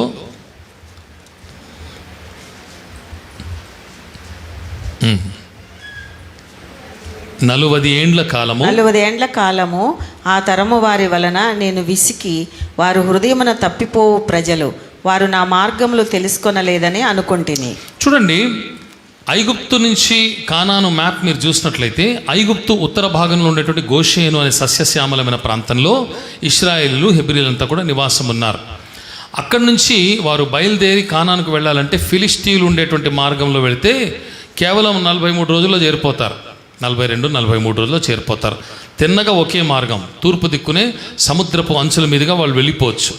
ఫిలిస్తీన్లు కాపురం ఉండేటువంటి మార్గం. అయితే దేవుడు వారిని ఆ మార్గాన్ని తీసుకెళ్తే ఐగుప్తులోంచి యుద్ధాలు చూడడానికి దేవుడు మమ్మల్ని తీసుకొచ్చాడని విసుక్కుంటారు, తిట్టుకుంటారని చెప్పి యుద్ధము చూడకుండా, ఫిలిస్తీన్లతో యుద్ధము చూడకుండా ఉండాలని దేవుడు అక్కడి నుంచి కాకుండా దక్షిణ మార్గమైనటువంటి అరణ్య మార్గము, షూరు అరణ్యము, సీను అరణ్యము అవన్నీ తీసుకొని మళ్ళీ కింద నుంచి ఆ విధంగా పైకి కానాను తీసుకెళ్తాడు. ఇలా వెళ్ళవలసిన వారు ఇలాగ ప్రయాణం చేసి 40 సంవత్సరాలు వెళ్తారు. ఆ 40 సంవత్సరాల్లో ఎంతగానో విసుక్కొని తిరుగుబాటు చేసి దేవుని మీద దూషణలు చేశారు, సణుక్కొన్నారు, పలు విధాలుగా ఆయన్ని నొప్పించినట్టుగా చూస్తున్నాను. అందుకనే ఆయన అంటాడు, ఈ తరము వారి వలన 40 ఏండ్ల కాలం నేను విసిగి ఉన్నాను, వారి హృదయమున తప్పిపోవు ప్రజలు, వారు నా మార్గములు తెలుసుకొనలేదని నేను అనుకుంటుని అన్నటువంటి మాట మనం చూస్తున్నాం. అందుకే కోపించి నా విశ్రాంతిలో వీళ్ళు ప్రవేశించకూడదని చెప్పి కింద ఆయన ప్రతినబూరినట్టుగా చూస్తున్నాం. ఇప్పుడు వాస్తవానికి నిజంగా ఎవరు విసుక్కోవాలి? 42 రోజుల ప్రయాణాన్ని 40 సంవత్సరాలు నడిపించాడు కాబట్టి దేవుని ప్రజలు దేవుని మీద విసుక్కోవాలనా? లేకపోతే ఆ 40 సంవత్సరాలు కూడా విడివొక్క పగటి వేళ మేఘస్తంభమై, రాత్రి వేళ అగ్నిస్తంభమై వారితో కూడా ఉండి పోషించి, కాపాడి, సంరక్షించి, చెప్పులు అరిగిపోక, బట్టలు పాతగిలక, కడుపు నిండా ఆహారము, దేవదూతలు తినేటువంటి మన్నాతో సైతం ఇచ్చి, బండల్లోంచే నీళ్లు ప్రవహింపజేసినటువంటి దేవుడు విసుక్కోవాలనా? ఈ ప్రజలు విసుక్కోవాలా చెప్పండి? దేవుడే విసుక్కోవాలి కదా, నిజం చెప్తున్నావా? కానీ ఎవరు విసుక్కుంటున్నాము? మనం విసుక్కుంటున్నాం. ఇశ్రాయేలీలు కాదు. ఇశ్రాయేలీలను పక్కన పెట్టి వాళ్ళ స్థానంలో మనల్ని మనం పెట్టుకోవాలి. మనం విసుక్కుంటాం. ఈ జీవిత యాత్రలో కొన్ని సందర్భాల్లో శ్రమలు, ఇరుకులు, ఇబ్బందులు, సమస్యలు వచ్చినా కూడా దేవుడు ఉన్నాడులే, చూసుకుంటాడులే, పోషిస్తాడులే, కాపాడుతాడులే, బాగు చేస్తాడులే, అన్నీ కూడా ఆయన చక్కదిద్దుతాడులే అని మనస్సులో మనకు విశ్వాసం తన్ని చెబుతున్నా కూడా అవిశ్వాసం కూడా పక్కనే పొంచి ఉండి పలుమార్లు ఆయన్ని ప్రశ్నిస్తూ, ఎందుకు మనకి ఇబ్బందులు, ఎందుకు మనకి కష్టాలు, ఎందుకు ఈ శోధనలు అని చెప్పి మాటి మాటికి మనం విసుక్కోవట్లేదా? తిట్టుకోవట్లేదా? దేవుణ్ణి ప్రశ్నించట్లేదా? అపనమ్మకమైనటువంటి మాటలు మన నోటి నుంచి పలకట్లేదా? ప్రియులారా, ఇశ్రాయేలు ప్రజలు కూడా అలాగే చేసినట్టుగా ఇక్కడ స్పష్టంగా మనం చూస్తుంటున్నాం. చూడండి, అందుకే దేవుని యొక్క దృక్పథం వేరు, మనుషుల దృక్పథం వేరు. ఆయన చూసేది ఏంటంటే 40 సంవత్సరాలు మిమ్మల్ని వదిలిపెట్టలేదు కదా చావండ్ర అరణ్యంలోని, నేను మీతో కూడా వచ్చానే. దేవుణ్ణి సర్వలోకానికి నేను సృష్టికర్తనైనా కూడా నా పరలోకపు మహిమను విడిచిపెట్టి మీ ముందు నడిచాను, మీతో ఉన్నాను, ప్రత్యక్ష గుడారాల్లో వచ్చి మీతో మాట్లాడాను, పలు రకాల అద్భుతాలు చేశాను. అంత గొప్ప దేవుడు తను తాను తగ్గించుకొని ప్రజల మధ్యకు వచ్చాడు కనుక 40 సంవత్సరాలు ఆయన ఉన్నాననేటువంటి విషయాన్ని జ్ఞాపకం చేసుకుని ఆయన దృక్పథం అలాగుంటే, ప్రజలేమో ఆ 40 సంవత్సరాలు అనేకమైన కష్టాల నుంచి కాపాడబడినా కూడా ఐగుప్తులో మాంసాలు లేదే, మనకు కుండల్లో మాంసాలు వండుకొని తినేవాళ్ళం మేము. అక్కడ దానిమ్మ పండ్లు, అంజూరపు పండ్లు, ద్రాక్ష పళ్ళు, అబ్బో ఎంత బాగా తినేవాళ్ళం. కీరకాయలు, దోసకాయలు, కడకు తెల్లగడ్డలు, ఉల్లిగడ్డలు కొరకు కూడా బాధపడ్డారు. అబ్బా అక్కడ తెల్లగడ్డలు, ఉల్లిగడ్డలు ఏముంటాయండి? నిజమే, మేము కూడా చూసాం కోడి దేశంలో ఉన్నప్పుడు. ఒక్కొక్క ఉల్లిగడ్డ కూరకు ఒక ఉల్లిపాయ వస్తే చాలండి, ఎంత పెద్దగా ఉంటుంది ఉల్లిపాయ. ఐగుప్తు ఈజిప్షియన్ బ్రీడ్ అన్నమాట. ఒక ఉల్లిగడ్డ కోస్తే మాకు అక్కడ ఫామ్స్ ఉండేవి కువైట్లో, దక్షిణాన అబ్దలీ వాఫ్రా అనే ప్రాంతంలో, ఉత్తరాన అబ్దలీ అనేటువంటి ఇరాక్ సరిహద్దు ప్రాంతాల్లో 2 ఫామ్స్ మా కంపెనీకి చెందినవి ఉండేవి. అవి కూడా నా పర్యవేక్షణలో ఉండేవి కాబట్టి ఒక వారం అక్కడికి, ఒక వారం ఇక్కడికి వెళ్ళినప్పుడు వెంటనే వెళ్ళగానే అక్కడ ఫామ్ సూపర్వైజర్ అక్కడ తోటలో ఉన్నటువంటి కొన్ని కూరగాయలు నాకు కూడా కోసిచ్చి పంపేవాడు, బండ్లో పెట్టేవాడు. ఇంటికి తీసుకొచ్చేవాళ్ళం. మా ఇంట్లో వాటిని చూసి షాక్ అయ్యేవాళ్ళు, ఏంటో ఒక్కొక్కటి ఇంత పెద్దగా ఉన్నాయి. అలాంటి ఉల్లిపాయలు మళ్ళీ ఇంకా మా లైఫ్లో ఎప్పుడు చూడలేదు. అలాంటి కాయగూరలు ఎప్పుడు మా లైఫ్లో చూడలేదు. పెద్ద పెద్ద టమాటాలు తీగలకి ఏలాడుతుంటాయి, పెద్ద పెద్ద ఉల్లిపాయలు. కాబట్టి ఆ ఉల్లిపాయలు తెల్లగడ్డలు లేవే అని జ్ఞాపకం చేసుకొని వగచి బాధపడ్డారంట. ఇక్కడికి వచ్చిన తర్వాత కూడా మావాడు ఒకసారి, అబ్బా అటువంటి ఉల్లిపాయలే లేవు, అన్ని చిన్న చిన్న గోళికాయలు అన్నప్పుడు, ఇదిగో ఇశ్రాయేలుని జ్ఞాపకం చేసుకో, తలుచుకోకు అని చెప్పేటువంటి వాడిని. కాబట్టి ఆ విధంగా ప్రజలు విడిచిపెట్టినటువంటి గతాన్ని జ్ఞాపకం చేసుకుంటూ ముందున్నటువంటి వైభవాన్ని కాలరాస్తూ దేవుణ్ణి పలుమార్లు కూడా విసిగించినట్టుగా మనం చూస్తున్నాం. అందుకే దేవుడు విసిగిపోయాడు. అయితే ఒక మాట మనకందరికీ జ్ఞాపకం చేసుకోవాల్సిన విషయం అంటే యెషయా గ్రంథంలోనే 53వ అధ్యాయంలో 6వ వచనంలో ప్రభుని యేసు గురించి మాట్లాడుతూ మనమందరము గొర్రెల వలె త్రోవ తప్పితిమి, ప్రతివాడును తనకి ఇష్టం వచ్చినటువంటి మార్గమునకు తొలగిపోయేను, యెహోవా మనందరి దోషములు అతని మీద మోపెను అని రాయబడి ఉంది. మనమంతా కూడా దేవుని మాట వినకుండా ఆయన పిల్లలమైనప్పటికీ కూడా ఇష్టానికి తొలగిపోయి మన ఇష్టానుసారంగా బ్రతుకుతుంటే మనందరి దోషాల మొత్తం ఎవరి మీద మోపాడు? తన కుమారుడిని యేసు మీద మోపాడు. ఆ ప్రియ కుమారుడు భరించాడు. అందుకే కడుపున పుట్టిన బిడ్డే, దత్తతకు తీసుకున్న బిడ్డే అని లోకనానుడు ఉంది కదా. చంకనెత్తుకున్నంత మాత్రాన నీ బిడ్డగాడు, నీ కడుపులో మోస్తేనే బిడ్డ. ఆయన తన అద్వితీయ కుమారుడు గనుక మనందరి భారములు, పాపములు, దోషములు ఆయన మోసాడు. మనము దత్తపుత్రులము కనుక మనకు విలువ తెలియని వారంగా ఉంటున్నాం. దేవుణ్ణి పలుమార్లు కూడా బాధ పెట్టేటువంటి వారిగా, ఆయాసపరిచే వారంగా మనం ఉంటున్నామన్నమాట మీకు జ్ఞాపకం చేస్తున్నాను. అనేకమైన మాటలు ఉన్నాయి. అయితే నేను వీలంత క్లుప్తంగా ముగించడానికి ప్రయత్నం చేస్తాను. ద్వితీయోపదేశ కాండంలో కూడా చూడక్కర్లేదు 32:28లో వారు ఆలోచన లేని జనము, వారిలో వివేచన లేదు అంటాడు. ఇర్మియా 4:22లో నా జనులు అవివేకులు, వారు నన్ను ఎరుగరు, వారు మూఢులైన పిల్లలు, అంటే స్టూపిడ్స్, మూఢులు అంటే ఫూల్స్, మూఢులైన పిల్లలు, వారికి తెలివి లేదు, కీడు చేయుటకు వారికి తెలియను కానీ మేలు చేయుటకు వారికి బుద్ధి చాలదు అన్నాడు. మంచి చేయడం తెలియదు. ఆదాము హవ్వలు ఏ చెట్టు ఫలం తిన్నారమ్మా ఏదైనా తోటలో? చెప్పాలి. మంచి చెడ్డల తెలివినిచ్చేటువంటి చెట్టు ఫలం తిన్నారు కదా. ఇప్పుడు వాళ్ళకి ఏం రావాలి? తెలివి రావాలి. ఏది మంచిది, ఏది చెడ్డది అని. వచ్చిందా తెలివి? వచ్చింది, రాలేదు కాదు, వచ్చింది. తిన్న తర్వాత వస్తుంది కాబట్టి దేవుడు ఆ చెట్టు పెట్టిందే దానికి వచ్చింది. మంచి చెడు తెలిసిన తర్వాత ఇక మానవుడు ఏం చేయాలి? ఏది మంచో ఏదో చెడు తెలిసింది కాబట్టి మంచిని ప్రేమించాలి. ఒకవేళ తెలివి రాకపోయి ఉంటే మనం చేస్తుంది ఎంత మాత్రం తప్పు కాదు, పాపం కాదు. తెలివి వచ్చింది మనకు, వాళ్ళ వలన మనకు కూడా సంక్రమించింది ఆ తెలివి. ఏది మంచి ఏది చెడు ఈ లోకంలో మనకు స్పష్టంగా తెలుస్తుంది. బట్ స్టిల్ మనం మంచిని ప్రేమించకుండా చెడునే ప్రేమిస్తున్నాం, కీడును ప్రేమిస్తున్నాం, చెడు అలవాట్లను ప్రేమిస్తున్నాం, దేవునికి విరోధమైనవి అన్నీ ఏవి ఉన్నాయో వాటిని ప్రేమిస్తున్నాం కానీ మంచిని విసర్జిస్తున్నాం. అందుకే దేవుడు అన్నాడు తినద్దు అన్నాడు. ఎందుకంటే మీరు అదేదో తెలియనంత కాలము నా సన్నిధిలో మీరు దైవ బిడ్డలుగా పవిత్రంగా బ్రతుకుతారు. తెలిసిన నాడు మీ వివేచన, మట్టితో చేయబడినటువంటి పురుగులు కదా మీరు, కాబట్టి మట్టిలోని స్వభావం మీలో ఉంటుంది కనుక మీరు మంచి కన్నా చెడుని ఎక్కువగా ఇష్టపడతారని దేవుడు ముందుగా ఎరిగి తినద్దురా నాయనా అన్నాడు. తిన్నారు, తిని తప్పు చేశారు. అతిక్రమ దోషము మనకి వచ్చింది కాబట్టి ఈ లోకంలో ఈనాటికి ఆ సమస్య ప్రతి తరంలో కొనసాగుతుంది. ఏంటంటే there is good, there is evil in front of you, but the choice is invariably delving heavily upon the evil. చాలా మటుకు చాలాసార్లు చెడు మీదనే మనం ఆకర్షింపబడుతున్నాం కానీ మంచి వైపునకు కాదు. అందుకే నా జనులు తెలివి లేనటువంటి వారు అంటారు. చూడండి, హోషేయ గ్రంథంలో కూడా ఒక మాట చూపిస్తాను. 4వ అధ్యాయంలో 6వ వచనం చూసినప్పుడు, హోషేయ 4:6లో మనం చూసినప్పుడు, నా జనులు జ్ఞానము లేని వారై నశించుచున్నారు, నీవు జ్ఞానమును విసర్జించుచున్నావు గనుక నాకు యాజకుడు కాకుండా నేను నిన్ను విసర్జింతును. నీవు నీ దేవుని ధర్మశాస్త్రము మరచితివి గనుక నేనును నీ కుమారులను మరతును అంటున్నాడు. నా జనులు జ్ఞానము లేకుండా నశించుచున్నారు అన్నమాట. ఎంత బాధ! జ్ఞాన రాహిత్యం ఎక్కడికి తీసుకెళ్తుంది? మనల్ని నాశనానికి తీసుకెళ్తుంది. ఈ లోకంలో దేవుడు మనల్ని పావురముల వల్ల నిష్కపటులై బ్రతకమన్నాడు, పాముల వల్ల వివేకము కలిగి బ్రతకమన్నాడు. పాము ఏం చేస్తుంది తెలుసా? అల్లంత దూరాన అలిగిడవుతోంది, పాదాల చప్పుడు వస్తుంది అంటే ఎవరో ఇటైపు వస్తున్నారు, నేను పారిపోవాలని తప్పించుకొని పారిపోయేటువంటి జ్ఞానం దానికి ఉంది, వివేచన దానికి ఉన్నది. అయితే కొన్ని సందర్భాల్లో పారిపోవడానికి మార్గం లేనప్పుడు అది అక్కడే ఉండి డిఫెన్స్లో మనల్ని అటాక్ చేస్తుంది, కాటేస్తుంది దాని ప్రాణం కాపాడుకోవడానికి. అంతేగాని ఉద్దేశపూర్వకంగా వచ్చి ఎవరిని కాటేయడానికి ఎంత మాత్రం అది ప్రయత్నం చేయదు. ఎందుకంటే అది తిండి కోసం వెతుకుతూ ఉంటుంది. ఆ క్రమంలో ఎవడన్నా అడ్డం వచ్చాడంటే వాడిని కాటేయడం ఖాయం అన్నమాట. కాబట్టి పాముల వలె వివేకము కలిగి ఉండాలి అంటే దాని అర్థం ఏంటంటే పాముల్లాగా మీరు పాపులే ఉండండి అని కాదు. అంటే వాస్తవానికి వివేకం కలిగి ఉండాలి. మంచి ఏదో చెడేదో తెలుసుకొని, ఆపద వస్తుంది, చెడు నీ వైపు వస్తుంది, నీకు ప్రాణహాని కలిగేది నీ వైపు వస్తుంది అంటే తప్పించుకొని వెళ్ళమని చెప్పి దేవుని ఉద్దేశం. కానీ అలా కాకుండా దుర్మార్గమైనటువంటి వారిగా ఉన్నారు. అందుకే దేవుడు అంటున్నాడు, నీవు జ్ఞానమును విసర్జించి ఉన్నావు గనుక నాకు యాజకుడువు కాకుండా నేను నిన్ను విసర్జిస్తున్నాను. మనకందరూ తెలుసు 1 పేతురు 2:9 ప్రకారము మనకి ఇవ్వబడినటువంటి 4 బిరుదుల్లో ఒకటేంటంటే మనము యాజకులము, రాజులైన యాజకులం మనమంతా కూడా. అవునా కదా?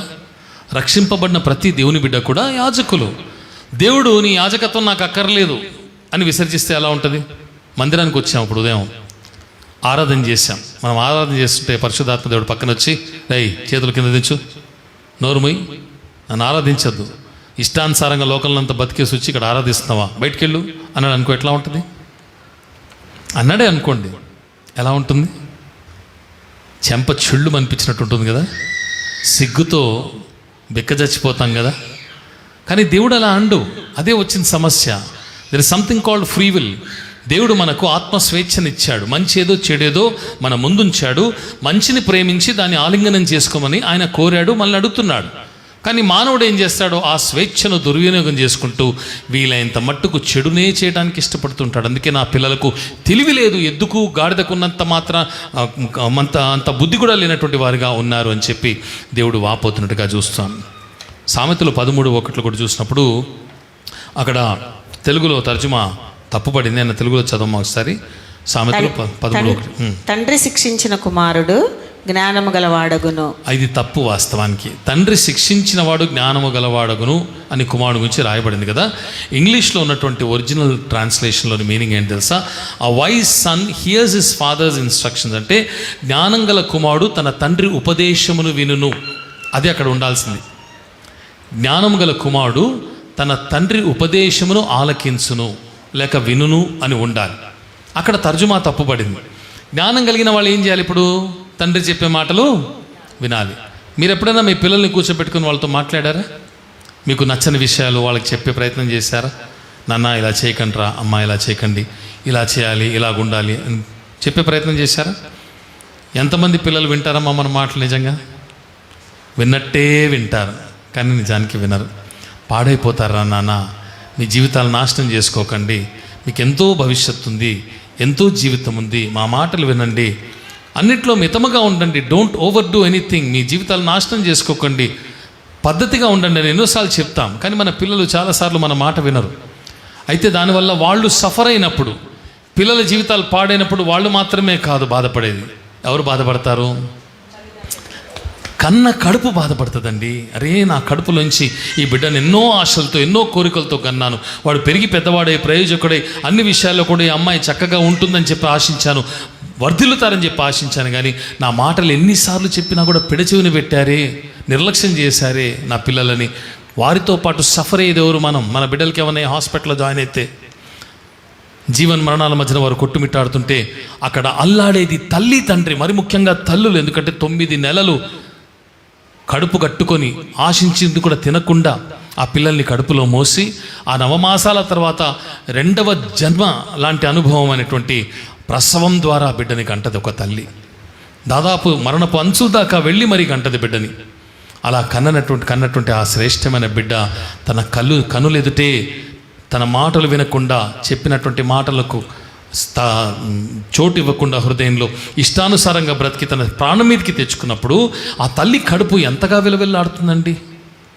మనల్ని కూడా కన్నటువంటి దేవుడు మన తల్లి మన తండ్రి అని వాక్యం సెలవిస్తుంది. మనము కూడా ఆయన మాటలు పెడచెవిన పెట్టినప్పుడు, ఆయన మనకు ఉపదేశము చెప్పినప్పుడు ఆలకించకుండా అజ్ఞానుల వలె బుద్ధిహీనుల వలె ప్రవర్తించినప్పుడు ఆయన ఎంతగా బాధపడతాడు చూడండి.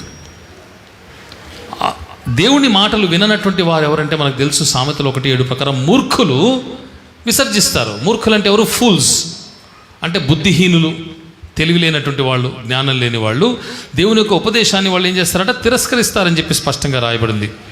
ఇప్పుడు జ్ఞానుల గురించి మూర్ఖుల గురించి నేను చెప్పాలంటే విస్తారమైన వాక్యాలు బైబిల్ గ్రంథం అంతట్లో ఉన్నాయి. ఒక సామెతల గ్రంథంలోనే ఎన్నో ఉన్నాయి. మన పిల్లల్ని స్కూల్స్కి కాలేజెస్కి చదువుకోవడానికి ఎందుకు పంపిస్తాం? ఒక ప్రశ్న చెప్పాలి. ఏ జ్ఞానం సంపాదించుకోవడానికి? లోక జ్ఞానం సంపాదించుకొని రేపటి దినాన్ని ఉద్యోగం సంపాదించుకొని మంచి జీతం సంపాదించుకొని బ్రతుకు తెరువు కొరకు పంపిస్తాం కదా. అయితే మనకు నిజమైన జ్ఞానాన్ని ఇచ్చేటువంటి దేవుని వాక్యం మన పిల్లలు మనం చదువుతామా? ఆ జ్ఞానం మనకేం చేస్తుంది? నువ్వు కష్టపడకుండానే నిత్య జీవాన్ని ఉచితంగా సంపాదించుకునేటువంటిది, దేవుని కృపను సంపాదించుకునే జ్ఞానాన్ని ఇస్తుంది. సామెతల గ్రంథం పూర్తిగా ఎప్పుడైనా ఎవరైనా చదివారా? దేవునికి స్తోత్రం కలుగాక. కొంతమంది చదివారు. సామెతల గ్రంథం అంతా కూడా ఎక్కువ శాతము జ్ఞానం గురించి రాయబడింది.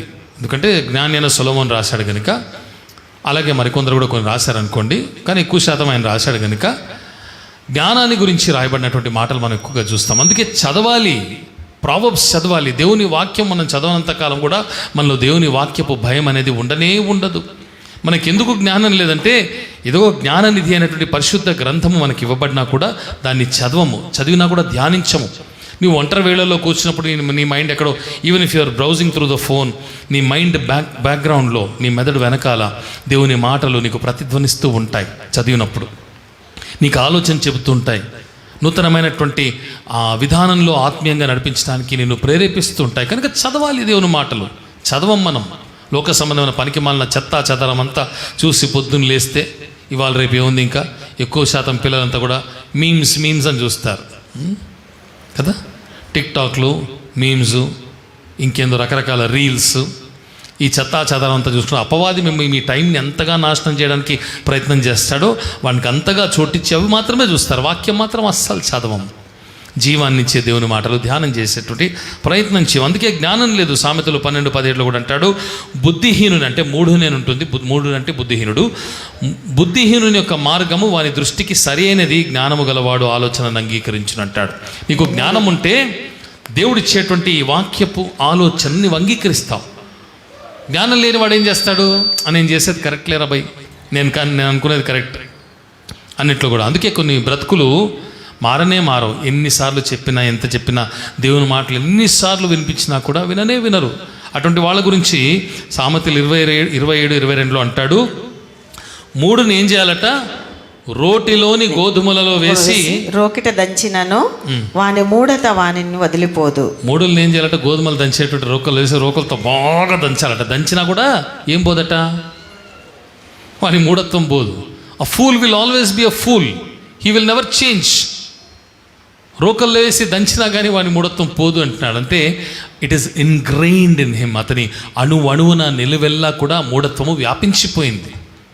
వాడిని మార్చడం అసాధ్యమైనటువంటి విషయం మనం అక్కడ చూస్తున్నాం. కొన్ని ఉదాహరణలు చెప్పి నేను ముగించి వేస్తాను. మనకందరికీ తెలిసినటువంటి ఒక మంచి రాజు హిజ్కియా రాజు. 2వ రాజుల గ్రంథంలో 20వ అధ్యాయంలో మనం ఆయన గురించినటువంటి మాటలు చూస్తాం. ఆయన మరణకరమైనటువంటి జబ్బుతో ఆయన బాధపడుతున్నప్పుడు దేవుడు తన ప్రవక్తను పంపించి తన కన్నీటిని చూచి హిజ్కియా ఏడుపును విని, ఆక్రందను విని తనకు ఆయుష్ను పొడిగిస్తాడు. అయితే ఆయన జబ్బు పడినటువంటి దినముల్లో బబులోను రాజు అనేటువంటి బలదాన్ అనేటువంటి వాడు కదా, ఆయన ఏం చేస్తాడంటే, అంటే పెద్ద పేరు కాబట్టి షార్ట్లో బలదాన్ అంటున్నాను నేను. ఆయన ఏం చేస్తాడు? హిజ్కియా బాగలేడని తెలిసి, వాడు వాస్తవానికి బబులోను దేశపు రాజు, శత్రువే, ఇశ్రాయేలీలకు, యూదులకు శత్రువే.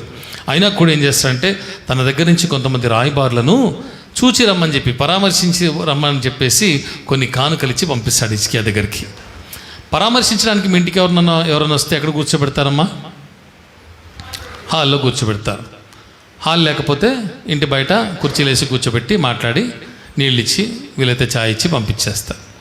అంతేగాని మీ బెడ్రూమ్లోకి, మీ కిచెన్లోకి, మీ బాత్రూంలోకి, మీ కబోర్డ్లోకి తీసుకెళ్తారా? తీసుకెళ్ళరుగా. హిజ్కియా ఆ పనికిమాలి పని చేశాడు. ఎలాగున్నావు, నీకు ఒంట్లో బాగాలేదని మా రాజుకు తెలిసింది, చూసి రమ్మని చెప్పి ఈ పండ్లు పలహారాలు, ఈ కానుకలు పంపించాడంటే సంతోషం ఆయన తీసుకొని హాల్లో కాసేపు కూర్చొని, ఏదో కొంచెం బాగాలేకుండా ఉన్నింది, దేవుడు కనికరించాడు, కటాక్షించాడు, ఇప్పుడు పర్వాలేదు అని చెప్పి 4 మాటలు చెప్పి వాళ్ళకు కూడా ఫుడ్ పెట్టి మంచి భోజనం పెట్టించి ఏమైనా కానుకలు ఇచ్చి వాళ్ళ రాజుకి తిరిగి పంపిస్తే అయిపోయింది, దౌత్యం అంతటితో ఫినిష్డ్. కానీ అలా చేయలేదు ఆయన. ఆయన ఏం చేశాడు?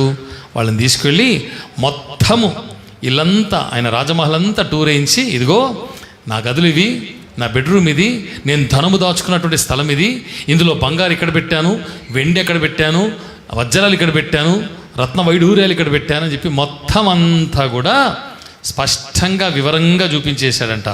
చూపించిన తర్వాత ఇప్పుడు ఏమైందయ్యా అని చెబితే ఆయన అటు వాళ్ళు దూతలు అక్కడ ఇంకా వెళుతూ ఉండగా అక్కడికి ఎవరు వచ్చారంటే యెషయా ప్రవక్త వచ్చాడు. ఆ ప్రవక్త వచ్చిన తర్వాత జరిగింది ఏంటి అనేది మనం చూస్తాం. చదవమ్మా.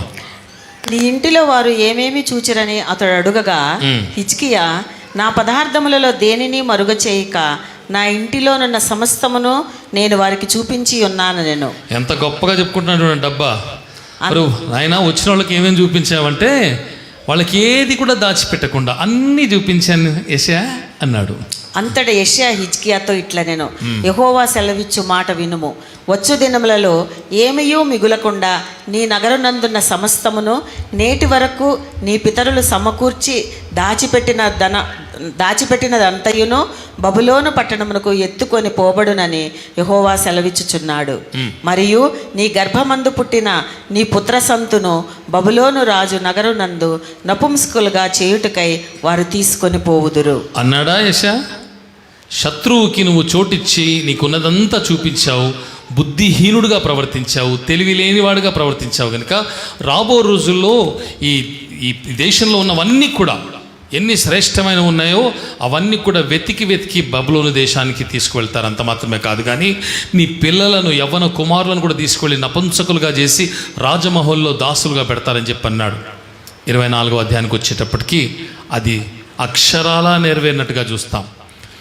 ఎందుకు బబులోను దేశానికి చెరగా పోయారు 70 సంవత్సరాలు అని ప్రశ్న వేసుకుంటే దాని వెనకాల ఉన్న ఒకే ఒక కారణము హిజ్కియా చేసిన బుద్ధిహీనమైన పని, తెలివిలేని పని, శత్రువుకి చోటు ఇవ్వడం. అందుకే ఎఫెసీ 4:27లో ఉన్న మాట ఏంటంటే అపవాదికి చోటియ్యకుడి అంటాడు పౌలు. కొంచెం చోటిచ్చినా కూడా అపవాదికి వాడు నీ లోగుట్టంతా తెలుసుకుంటాడు, నిన్ను కొల్లగొట్టి ఒకనాడు నిన్ను బందీగా చేసుకొని తీసుకువెళ్ళిపోతాడు. హిజ్కియా అయితే తర్వాత కొంతకాలం చచ్చిపోయాడు, అతనేం అనుభవించలేదు. కానీ అతను చేసిన తప్పుడు పని వల్ల తన దేశపు ప్రజలు యూదులంతా కూడా చెరలోకి వెళ్ళారు. బబులోను నుంచి వచ్చినటువంటి ఆ దుర్మార్గమైనటువంటి రాజు సైనికులు యెరూషలేమును ధ్వంసం చేసి పాడు చేసి దేవాలయాన్ని పాడు చేసి ఆ బొక్కసంలో ఉంచినటువంటి ధనమంతా కూడా దేవాలయంలో ఉంచబడిన శ్రేష్టమైనటువంటి పదార్థములన్నీ కూడా కడకు దేవుని యొక్క మందిరంలో వాడబడేటువంటి బంగారు పాత్రలు, వెండి పాత్రలు కూడా ఉపకరణములన్నీ కూడా తీసుకొని దోచుకొని వెళ్ళిపోయారు. ఎవరు చేసిన పొరపాటు? ఇప్పుడు తెలివైన వాడైనా హిజ్కియా? అది మనం చేసే తెలివిలేని పనులు కొన్నిసార్లు, అందుకే ఎప్పుడు అంటాను, it will impact your future generations also. నీ భవిష్యత్తు తరాలను కూడా నాశనం చేసేటువంటి పనులు మనం చేసేటువంటి వాటిలో ఉంటుంది. అందుకే మనం ఆచితూచి అడుగు వేయాలని ఎప్పుడు చెప్తాను. నాకు యవ్వనం ఉంది కదా, నువ్వు విర్రవీగుతూ నీ యవ్వనాన్ని ఇష్టం వచ్చినట్టు ప్రవర్తించి బ్రతికావనుకో, రేపటి నన్ను నీ పిల్లలు సఫర్ అవుతారు. నేను కొంతమంది పిల్లల్ని చూశానండి, వాళ్ళ తండ్రులు బాగా బ్రతికారు, డబ్బులు ఇష్టానుసారంగా కలిగి బ్రతికారు, దాన్ని ఇష్టానుసారంగా ఖర్చు పెట్టేసి ఉన్నదంతా నాశనం చేసుకున్నారు దేవుడు ఇచ్చింది. వాళ్ళు బాగా ఎంజాయ్ చేసి చచ్చిపోయారు. కానీ వాళ్ళ తప్పుడు నిర్ణయాల వల్ల ఏమైంది తెలుసా? వాళ్ళ పిల్లలు అడుక్కు తినే పరిస్థితికి వచ్చేసారు. తినడానికి ఒక పూట కష్టపడేటువంటి వాళ్ళు వాళ్ళ నాన్నను శపించని రోజు లేదు. మా నాన్న దుర్మార్గుడండి, దౌర్భాగ్యుడండి, దేవుడు ఒక మంచి జీవితాన్ని ఇచ్చి ఎంతో సొమ్మిచ్చాడు, సొంత ఇల్లు ఉండేదండి, మాకు మంచి ఆస్తులు ఉండేవండి, కడుపు నిండా అన్నం ఉండేదండి, మంచి బట్టలు ఉండేవండి, మా నాన్న మాకేమీ చేయలేదు, ఏం మిగల్చలేదండి. ఆయన సొంతము, ఆయన సుఖము, ఆయన స్వార్థం చూసుకున్నాడు. ఈనాడు మేము కష్టపడుతున్నామండి, మేము సఫర్ అవుతున్నాం. పిల్లలు కన్నీళ్లు పెట్టుకొని రోదనలు చేసేది నేను చూశాను. when you don't take the right decisions in your life, when you destroy your beautiful life with your own hands.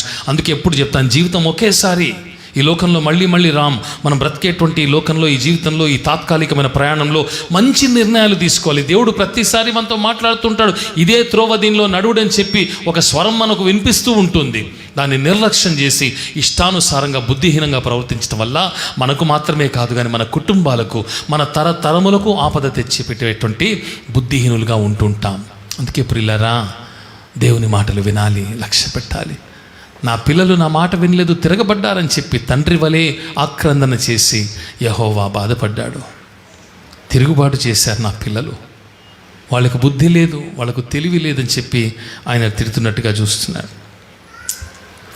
పౌలు నాకెందుకు ఎక్కువ ఇష్టమంటే ఆయన మనస్సు, ఆయన అంతరంగము, ఆయన ఆలోచన విధానము చాలా విభిన్నమైనది.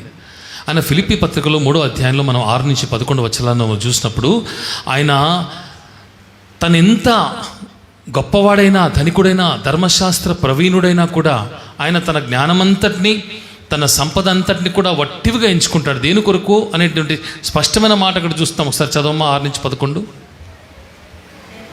ఫిలిప్పీ 3, 6 నుంచి 11. ఆసక్తి విషయము సంగమును హింసించువాడనై,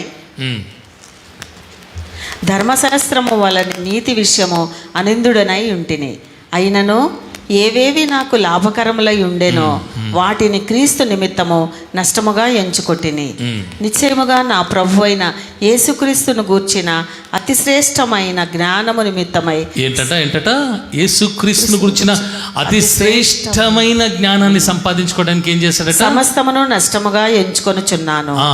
క్రీస్తును సంపాదించుకొని ధర్మశాస్త్ర మూలమైన నా నీతిని గాక క్రీస్తు నందలి విశ్వాసము వలననైన నీతి అనగా విశ్వాసమును బట్టి దేవుడు అనుగ్రహించు నీతి గలవాడనై ఆయన యందు అగపడు నిమిత్తమును ఏ విధము చేతనైనను మృతులలో నుండి నాకు పునరుద్ధానము కలుగవలెనని ఆయన మరణ విషయములో సమానానుభవము గలవాడనై ఆయనను ఆయన పునరుద్ధాన బలమును ఎరుగు నిమిత్తమును ఆయన శ్రమలలో పాలివాడనగుట ఎట్టిదో ఎరుగు నిమిత్తమును సమస్తమును నష్టపరుచుకొని వాటిని పెంటతో సమానముగా ఎంచుకొనుచున్నాను. అబ్బా, ఎంత గొప్ప మాట అన్నాడండి. ఆయన కలిగిన జ్ఞానము, ధర్మశాస్త్రంలోని ప్రావీణ్యము, సంపద, పేరు ప్రఖ్యాతలు, ప్రజల్లో ఆయనకున్నటువంటి గౌరవం, వాటన్నిటిని కూడా క్రీస్తుని గురించిన జ్ఞానం సంపాదించుకోవడానికి వీటినన్నిటిని ఏమిగా ఎంచుకున్నాడట? పెంటతో సమానంగా ఎంచుకున్నాడు. పెంట అంటే ఏంటో తెలుసా? సింపుల్గా చెప్పాలంటే మీకు అర్థమయ్యే మాటలో షిట్. అదంతా కూడా పెంటతో ఎంచుకున్నాడు. అంటే ఎంత వాటిని ఎంత దరిద్రంగా చూసుంటాడు పౌలు. ఈ లోక సంబంధమైన వాటికి ఆయన ఇచ్చినటువంటి వాల్యూ ఏంటో చూస్తున్నాం. మనం ఇచ్చే విలువ ఎలా ఉంది లోక సంబంధమైన వాటికి అంటే? ఇప్పుడు మనం ప్రతిరోజు ఏం చేస్తాం? పెంటను తీసుకుని నెత్తిని పెట్టుకుంటున్నాం అనమాట. ఒంటికి పూసుకుంటున్నాం, తలనెత్తి తీసుకెళ్తున్నాం. చెప్పుకి ఏదన్నా తగిలితేనే ఓ మహా అరిగేంతవరకు దాన్ని గోకి గీకి రాగి అది పెట్టి ఇది పెట్టి దాన్ని డెటాళ్ళు, ఫినాయిల్లు, యాసిడ్లు, హార్పిక్లు వేసి కడిగి కదా. నిన్న మధ్యాహ్నం డబుల్ కమిట్ ఎవరో పైనుంచి కింద పడేస్తేనే దాన్ని తొక్కినందుకు అక్కడ ఫంక్షన్లో హేమలత సిస్టర్ గారింటి బయట అదేదో తొక్కేసామనుకొని ఫీల్ అయిపోయారు కొంతమంది ముందు. ఎందుకంటే అది కూడా పసుపు రంగులో ఉంది. తర్వాత చిచ్చి ఇది డబుల్ కమిట్ అని చెప్పి అర్థమైన తర్వాత అమ్మ అనుకున్నారు. అంటే పెంట తగిలితేనే దరిద్రం అనుకుంటామే, అటువంటిది పెంటలోనే బ్రతుకుతున్నాం మనం. పెంటను ప్రేమిస్తున్నాం, దాన్ని నష్టంగా ఎంచుకోవటం మానేసి దేవుని గురించినటువంటి అపారమైన జ్ఞానాన్ని సంపాదించుకోవడం మానేసి ఈ పెంటను హత్తుకుంటున్నాం మనం ప్రతిరోజు కూడా. పౌలుకున్నటువంటి మనస్సు అది. దేన్ని ప్రేమించాలి, దేన్ని ద్వేషించాలి నేర్చుకుందాం. శ్రేష్టమైనటువంటి దేవుని జ్ఞానము పరలోక సంబంధమైనటువంటి జీవితాన్ని భూలోకంలోనే మీకు అనుగ్రహిస్తుంది. మీకు తెలుసా, పరలోకం వెళ్ళిన తర్వాత నిత్య జీవం ఉంటుంది, కానీ పరలోక సంబంధమైనటువంటి సంతోషము, ఆనందము, సమాధానము అవన్నీ కూడా ఈ లోకంలో అనుభవించాలంటే దేవుని గూర్చిన జ్ఞానం సంపాదించుకున్నప్పుడు నీకు సాధ్యం అవుతుంది. అది లేదు కనుకనే చాలామంది జీవితంలో శ్రమ పడుతున్నాం, ఇబ్బందుల పాలవుతున్నాం, కన్నీటి పర్యంతం అవుతున్నాం, కష్టాల కడలిలో ఇంకా కొట్టుమిట్టాడుతున్నాం. కనుక ప్రతిరోజు కూడా దేవుని జ్ఞానాన్ని సంపాదించుకునే ప్రయత్నం చేయాలన్నమాట నేను మీకు జ్ఞాపకం చేస్తున్నాను. జ్ఞానం కలిగిన వాళ్ళు ఇంకోటి ఏం చేస్తారు తెలుసా? సామెతలు 11:30లో మనం చూసినప్పుడు, అంటే అనేకమైన విషయాలు ఉన్నాయి కానీ మచ్చుకొకటి చెప్తున్నాను. సామెతలు 11:30లో నీతిమంతులు ఇచ్చు ఫలము జీవవృక్షము, జ్ఞానము గలవారు ఏం చేస్తారంటమ్మా? జ్ఞానము గలవారు ఇతరులను రక్షించుదురు. జ్ఞానము గలవారు ఇతరులను, అంటే రక్షణ నాకు మాత్రమే కాదు. నిన్న మధ్యాహ్నం కూడా అక్కడ వాక్యోపదేశం చేస్తూ అన్నప్రాసన కార్యక్రమంలో చెప్పాను. ఒక హోటల్లో బిర్యానీ తింటేనే 10 మందికి డబ్బాలు కొడతాం, ఫ్రీ మార్కెటింగ్ పబ్లిసిటీ చేస్తాం. హోటల్లో మనకి ఏమి ఇవ్వకున్నా, కనీసం ఒక డబుల్ కమిట్ ఇవ్వకున్నా కూడా వాడి గురించి 10 మంది చెప్తాం, ఆ హోటల్లో చాలా బాగుంటుంది, ఇక్కడ చాలా బాగుంటుంది బిర్యానీ అని చెప్పి కదా, ఉచితంగా పబ్లిసిటీ చేస్తాం. ఒక షాప్లో మంచి అందమైన పట్టు చీరలు దొరికాయంటే వాటి గురించి ఆడవాళ్ళకి అందరికీ చెప్తాం, చుట్టుపక్కల వాళ్ళకి అందరికీ చెప్తాం.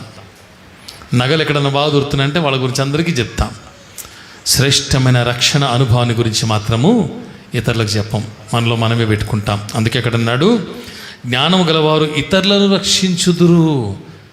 ఈ సంఘానికి శిష్యత్వపు సంఘం అని పెట్టాను, డిసైపుల్షిప్ చర్చ్. దాని అర్థం ఏంటంటే మనమంతా కూడా డిసైపుల్స్. మహాజ్ఞలో నేను చెప్పినట్టుగా నేను యేసు ప్రభు వారు మనల్ని కూడా విశ్వాసులుగా ఉండటానికి పిలవలేదు. ఆయన యందు విశ్వాసం ఉంచిన తర్వాత మనం ఇమీడియట్గా శిష్యులమే. Primary step is to believe in Jesus. దాని తర్వాత మనకి ఇవ్వబడిన స్టేటస్, మన గుర్తింపు ఏంటంటే మనమంతా యేసుక్రీస్తు శిష్యులము. శిష్యులు ఎలా ఉండాలంటే యజమాన్ని లేకపోతే గురువుని పోలి బ్రతకాలని ప్రభువు చెప్పాడు. ఆయనలాగా ఉంటే చాలు అన్నాడు. ఆయన్ని పోలి మనం ఉంటున్నామా? ఏమాత్రం లేదు. నక్కకు నాగులోక అనుకున్నంత తేడా. ప్రభు ఎక్కడో మనం ఎక్కడో. కనీసం 0.001% కూడా ఆయనలాగా ఉండటానికి మనం ప్రయత్నం ఏమాత్రం కూడా చేయని వారుగా ఉంటున్నాం. ఆయన వలె ఉండేటువంటి వారమైతే నశించుచున్న ఇతరుల పట్ల మనకు భారం ఉంటుంది, రక్షించే ప్రయత్నం చేస్తాం. ప్రతి శిష్యుడు కూడా ఇతరులను రక్షించాలి. యేసుక్రీస్తు శిష్యులంతా అదే పని చేశారండి. ఆది కాలంలో వాళ్ళు చేశారు. ఇప్పుడు మనకు ఉన్నటువంటి దరిద్రమైన కాన్సెప్ట్ ఏంటో తెలుసా? ఇతరులను రక్షించడం అనేది మన పని కాదు, దేవుని సేవకులే చేయాలి, సువార్థికులే చేయాలి, రక్షణ సువార్త వాళ్ళే ప్రకటించాలి. మన పని ఏంటంటే జీవితకాలం అంతా పాస్టర్లు చెప్తుంటే కూర్చొని ఫ్రీగా మేయటం మాత్రమే. మనం మేసింది రుచిగా ఉందని, మనం అనుభవించింది శ్రేష్టమైనదని నశించుచున్న ఇతరుల పట్ల భారం కలిగి చెప్పేటువంటి జ్ఞానం మనకు లేదు. అందుకే జ్ఞానం గలవారు ఇతరులను రక్షించుదురు అన్నాడు. నేను మేరీ నయనాల బాబు విషయంలో చాలా సంతోషపడుతుంటాను. అలాగే మీలో కొంతమంది ఉండొచ్చు. నిన్నటి దినాన బాబు వాళ్ళ చెల్లెలు అలాగే బావ వాళ్ళిద్దరు కూడా రక్షణ బాప్తిస్మంలోకి వచ్చారు. వాళ్ళని ఎంతగానో ప్రేరేపింపజేసింది మేరీ. బాబు కూడా కొంత కాంట్రిబ్యూషన్ ఉంది అందులో డెఫినెట్గా. ఎందుకు అనంటే వాళ్ళు ఏదో మూటలు ఇస్తారనో కాదు, వాళ్ళకి ప్రేమిస్తారో ఇంకేదో చేస్తారని కాదు. అజ్ఞానంలోంచి వాళ్ళని జ్ఞానంలోకి నడిపించాలి, మరణంలో నుంచి వాళ్ళని జీవంలోకి నడిపించాలి, నాశనంలో నుంచి నిత్య జీవంలోకి వాళ్ళని తీసుకువెళ్ళాలి. అసత్యమైనటువంటి వాటిని పూజించడం మానేసి సత్యదేవుడిని వాళ్ళు తెలుసుకోవాలనే తపన, దట్ థర్స్ట్, దట్ యర్నింగ్ మనకుందా? మన కుటుంబాల్లో ఎంతోమంది నశించిపోయేటువంటి వాళ్ళు ఉన్నారు, దేవుని ఎరగనటువంటి వారు ఉన్నారు, రక్షణ అనుభవం లేనటువంటి వారు ఉన్నారు. వాళ్ళతో కూర్చుంటాం, తింటాం, త్రాగుతాం. మనసులో ఎప్పుడైనా మనకు చివుక్కుమనిపించింది, అయ్యో ఒకనాడు వీళ్ళు నరకానికి వెళ్తారని చెప్పి. డిఎల్ మోడీ గారు ప్రపంచ ప్రఖ్యాతి గాంచినటువంటి సేవకుల్లో ఒకసారి లండన్ దేశానికి ఆయన్ని వాక్యం చెప్పడానికి ఆహ్వానిస్తే ఆయన దిగినటువంటి హోటల్కి ఆయన్ని కలుసుకోవడానికి కొంతమంది సేవకులు వెళ్ళారంట, ప్రాంతీయ సేవకులు. ఆ హోటల్ పై అంతస్తులో ఆయన గదిలో కిటికీ దగ్గర నిల్చొని అందరితో పాటు కాఫీ తాగుతున్నాడు. ఆ గదిలో నుంచి కింద చూసేటప్పటికి ఆ హోటల్ పక్కనే పెద్ద మైదానం, పార్క్ ఉంది. ఆ పార్కులో చాలామంది కుటుంబాలు సెలవు రోజు సాయంకాలము చక్కగా ఆడుకుంటున్నారంట. ఆ సేవకులందరూ కూడా డిఎల్ మోదీ గారు చూసినప్పుడు మోదీ గారు వారిని అడిగారంట, అక్కడ మీకేం కనిపిస్తోందండి అన్నప్పుడు ఆ స్థానిక సేవకులందరూ చూసి, హాలిడే కదా సార్, కుటుంబాలంతా చక్కగా వాళ్ళ బిడ్డలతో ఎంజాయ్ చేస్తున్నారు అని అన్నారంట. డిఎల్ మోడీ గారి కళ్ళలోంచి నీళ్లు గారాయి. ఆయన అన్నాడంట, నాకేం కనిపిస్తుందో చెప్పనా? నరకానికి వెళ్ళేటువంటి రక్షణ లేని ఆత్మలు కనబడుతున్నాయన్నాడంట. ఎంత దృక్పథంలో ఎంత మార్పు చూడండి. వారు సేవకులే. వాళ్ళకి కనిపించేది ఏంటంటే సరదాగా కుటుంబంతో ఒక సాయంకాల వేళ ఆనందించే కుటుంబాలు, మనుషులు కనబడుతున్నారు. ఈ సేవకుడికి మాత్రము రక్షణ సువార్త అందకుండా నరకానికి వెళ్ళి నాశనం అయిపోయేటువంటి వ్యక్తులు కనబడుతున్నారు. ప్రతి రక్షించబడిన క్రైస్తవుడికి ఉండాల్సిన మనసు ఏంటో తెలుసా? నాకు తెలిసిన ఏ ఒక్కరు కూడా నరకానికి వెళ్ళకూడదు. కక్ష చేతనైనా మిష చేతనైనా ఏ విధము చేతనైనా కొందరిని దేవుని కొరకు సంపాదించాలి, అగ్నిలో నుంచి లాగినట్లుగా లాగాలి అనేటువంటి మనస్సు మనకు ఉండాలి. ఉందా? నీ స్నేహితులు ఎంతమంది, నీ కుటుంబీకులు ఎంతమంది పాడైపోతున్నారు? ఇంకొక యవ్వనమ్మాయి తన తండ్రిని ఎలాగైనా సరే రక్షించుకోవాలని తపన పడుతోంది. మన సంఘంలో అలా కొంతమంది ఉన్నారు. You should have that passion and desire to save souls. నువ్వు మాత్రమే సంతోషంగా రేపునాడు పరలోకానికి వెళ్ళిపోయిన తర్వాత అక్కడ నువ్వు సంతోషంగా ఉన్నప్పుడు నీకు ఒక టైం వస్తుంది, ఆలోచన చేస్తావు, అరే నా ప్రియులు ఇక్కడ లేరే, అయ్యో నేను వాళ్ళకి సువార్త చెప్పలేదు కదా, వాళ్ళు అనవసరంగా నరకానికి వెళ్ళిపోయారు కదా అని నీకు గుర్తొచ్చినప్పుడు సంతోషించగలుగుతావా? పరలోకంలో సుఖించగలుగుతావా?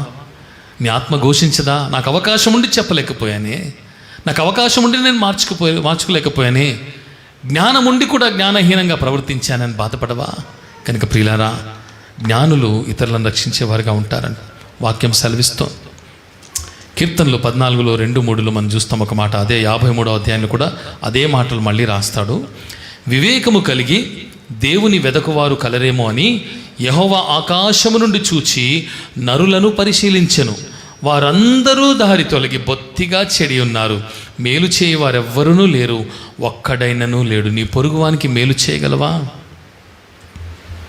వారి ఆత్మలు రక్షించగలవా? తెలివి కలిగి ఈ లోకంలో పవిత్రంగా బ్రతకగలవా? చెడును ద్వేషించి మంచి కార్యములు చేయగలవా? మంచిని హత్తుకొని ప్రేమించి చెడుకు దూరంగా బ్రతకగలవా? Today God is asking you. దేవుడు తన పిల్లలైనటువంటి ఇశ్రాయేలీయుల గురించి అన్నట్టుగా ఒకనాడు నీ గురించి అంటాడేమో, నా గురించి అంటాడేమో. నా పిల్లలు బుద్ధి లేనివారు, వాళ్ళని పెంచి పెద్ద చేసి ప్రయోజకులు అవుతారనుకున్నాను, వాళ్ళు ఇలా తయారయ్యారని చెప్పి దేవుడు ఒకనాడు నీ గురించి నా గురించి సాక్ష్యం ఇస్తే ఎంత భయంకరం అండి. ఆలోచన చేసుకుందాం. అవకాశం ఉండగానే జీవితాలు మార్చుకొని బాగుపడటానికి ప్రయత్నం చేద్దాం. దేవుడు ఇచ్చినటువంటి ఈ కొద్దిపాటి భూలోక జీవితంలో జ్ఞానం కలిగి మనం బ్రతికేటువంటి ప్రయత్నం చేద్దాం. చివరిగా ఒకే ఒక వాక్యంలోని కొన్ని మాటలు చదివి నేను ముగించి వేస్తాను. సామెతల గ్రంథంలో 1వ అధ్యాయంలో ఉన్నటువంటి శ్రేష్టమైనటువంటి మాటలు 20 నుండి 33 వరకు ఈ విధంగా ఉన్నాయి. ఎట్లనగా జ్ఞానం లేని వారలారా 20 నుంచి పైన. జ్ఞానము వీధులలో కేకలు వేయుచున్నది, జ్ఞానము వీధులలో కేక వేయుచున్నది, సంత వీధులలో బిగ్గరగా పలుకుచున్నది. ఈరోజు మీకు జ్ఞానము మందిరాల్లో వినబడుతోంది. దేవుని గురించిన జ్ఞానము టీవీలోంచి వినబడుతోంది. దేవుని గురించిన జ్ఞానం మొబైల్ ఫోన్లో రకరకాల యాప్స్ ద్వారా మీకు తెలుస్తోంది. గొప్ప సందడి గల స్థలములలో ప్రకటన చేయుచున్నది, పురద్వారములలోనూ పట్టణములోనూ జ్ఞానము ప్రచురించుచు తెలియజేయుచున్నది. ఎట్లనగా జ్ఞానము లేని వారులారా, మీరెన్నాళ్ళు జ్ఞానము లేని వారుగా ఉండగోరుదురు? అపహాసకులారా, మీరెన్నాళ్ళు అపహాస్యము చేయుచు ఆనందింతురు? బుద్ధిహీనులారా, మీరెన్నాళ్ళు జ్ఞానమును అసహించుకొందురు? నా గద్దింపు విని తిరుగుడి, ఆలకించుడి. నా ఆత్మను మీ మీద కుమ్మరించుదును, నా ఉపదేశమును మీకు తెలిపెదను. నేను పిలువగా మీరు వినకపోతిరి, నా చేయి చాపగా ఎవరునూ లక్ష్య పెట్టకపోయిరి. నేను చెప్పిన బోధ ఏమియూ మీరు వినక త్రోసివేసితిరి. నేను గద్దింపగా లోబడకపోతిరి. కాబట్టి మీకు అపాయము కలుగునప్పుడు నేను నవ్వెదను, మీకు భయము వచ్చినప్పుడు నేను అపహాస్యము చేసెదను. భయము మీ మీదికి తుఫాను వలె వచ్చినప్పుడు, సుడిగాలి వచ్చినట్లు మీకు అపాయము కలుగునప్పుడు, మీకు కష్టమును దుఃఖమును ప్రాప్తించినప్పుడు నేను అపహాస్యము చేసెదను. అప్పుడు వారు నన్ను గూర్చి మొర్రపెట్టెదరు గాని నేను ప్రత్యుత్తరమియ్యకుందును. నన్ను శ్రద్ధగా వెదకెదరు గాని వారికి నేను కనబడకుందును. జ్ఞానము వారికి అసహ్యమాయను, యెహోవాయందు భయభక్తులు కలిగి ఉండుట వారికి ఇష్టము లేకపోయెను. నా ఆలోచన విననొల్లకపోయిరి, నా గద్దింపును వారు కేవలము తృణీకరించిరి. కాబట్టి వారు తమ ప్రవర్తనకు తగిన ఫలము ననుభవించెదరు. తమకు వెక్కసమగు వరకు తమ ఆలోచనలను అనుసరించెదరు. జ్ఞానము లేని వారు దేవుణ్ణి విసర్జించి నాశనమగుదురు. బుద్ధిహీనులు క్షేమము కలిగినదని మైమరచి నిర్మూలమగుదురు. నా ఉపదేశమును అంగీకరించువాడు సురక్షితముగా నివసించును. వాడు కీడు వచ్చునన్న భయము లేక నెమ్మదిగా నుండును. శ్రేష్టమైనటువంటి మాటలు ఇక్కడ చెప్తున్నాడు. అనేక మార్లు ఆయన ఉపదేశించినప్పుడు వినకపోవటం వలన, ఆయన మాటలు మనస్కరించకపోవడాన్ని బట్టి ఆపద మన మీదకే తెచ్చుకుంటాం. అప్పుడు కష్టం వచ్చినప్పుడు మొరపెట్టినా కూడా ఆయన విననంటున్నాడు. అందుకే కొన్ని సందర్భాల్లో మనం ప్రార్థన చేసినా దేవుడు ఆలకించడు. ఎందుకంటే మనం ఆయన మాట విననప్పుడు ఆయన మన మాట వినడు. జ్ఞానము సంపాదించుకోమంటున్నాడు. నా ఆత్మ మీద కృమ్మరిస్తానంటాడు. నా ఉపదేశం తెలియజేస్తాను, తెలుసుకుంటారా నాయన, బాగుపడండి అని చెప్తున్నాడు. ఆ విధంగా విన్నటువంటి వారు దేవుని ఉపదేశాన్ని సంపాదించుకొని ఆయన మాట చొప్పున బ్రతికేటువంటి వారు నెమ్మదిగా, సురక్షితంగా, సంతోషంగా వర్ధిల్లుతారని చెప్పి దేవుడు వాగ్దానం చేస్తున్నాడు. దేవుని మాటలు నమ్మదగినవి. ప్రియమైనటువంటి దేవుని బిడ్డలారా, నిర్లక్ష్యం చేయకుండా ఉందాం. కడవరి దినముల్లో ఉంటున్నాం. కాలము అపాయకరమైనటువంటి కాలము. ఏ సమయంలో ప్రభు రాకడం మనకు తెలియదు. ప్రపంచ సమీకరణలు మారిపోతున్నాయి. దినదినము పరిస్థితులు మారిపోతున్నాయి. ఎప్పుడు ఏం జరుగుతుందో తెలియదు. ఇంకా శరీర ఆరోగ్యం గురించి, ఆహారం గురించి, బట్టల గురించి, ఉద్యోగాల గురించి, పిల్లల గురించి, ఆస్తిపాస్తుల గురించి, వీటి మీద కాదు మనం మనస్సు పెట్టాల్సింది. పౌలు వాటన్నిటినీ పెంటతో ఎంచుకున్నాడు. He loved God more than anything else.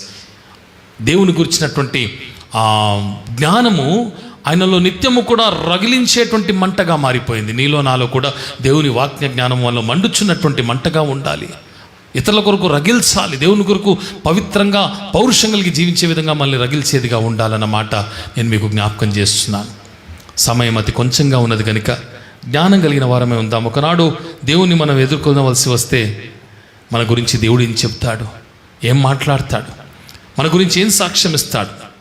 జీవగ్రంథంలో నీవు నేను మన పేర్లు మాత్రం రాయించుకోవడం కాదు, ఎందరి పేర్లు నమోదు చేయించామో, మన ఖాతాలో ఎన్ని ఆత్మలు రక్షించామో దేవుడు ఒకనాడు లెక్క చూచినప్పుడు బలా నమ్మకమైన మంచి దాసుడా దాసురాలా అని మళ్ళీ మెచ్చుకొని మనకు కిరీటాలు ఇచ్చి ఆయన పరలోకంలో ఆయన సన్మానించి సంతోషించేవాడుగా ఉంటాడా?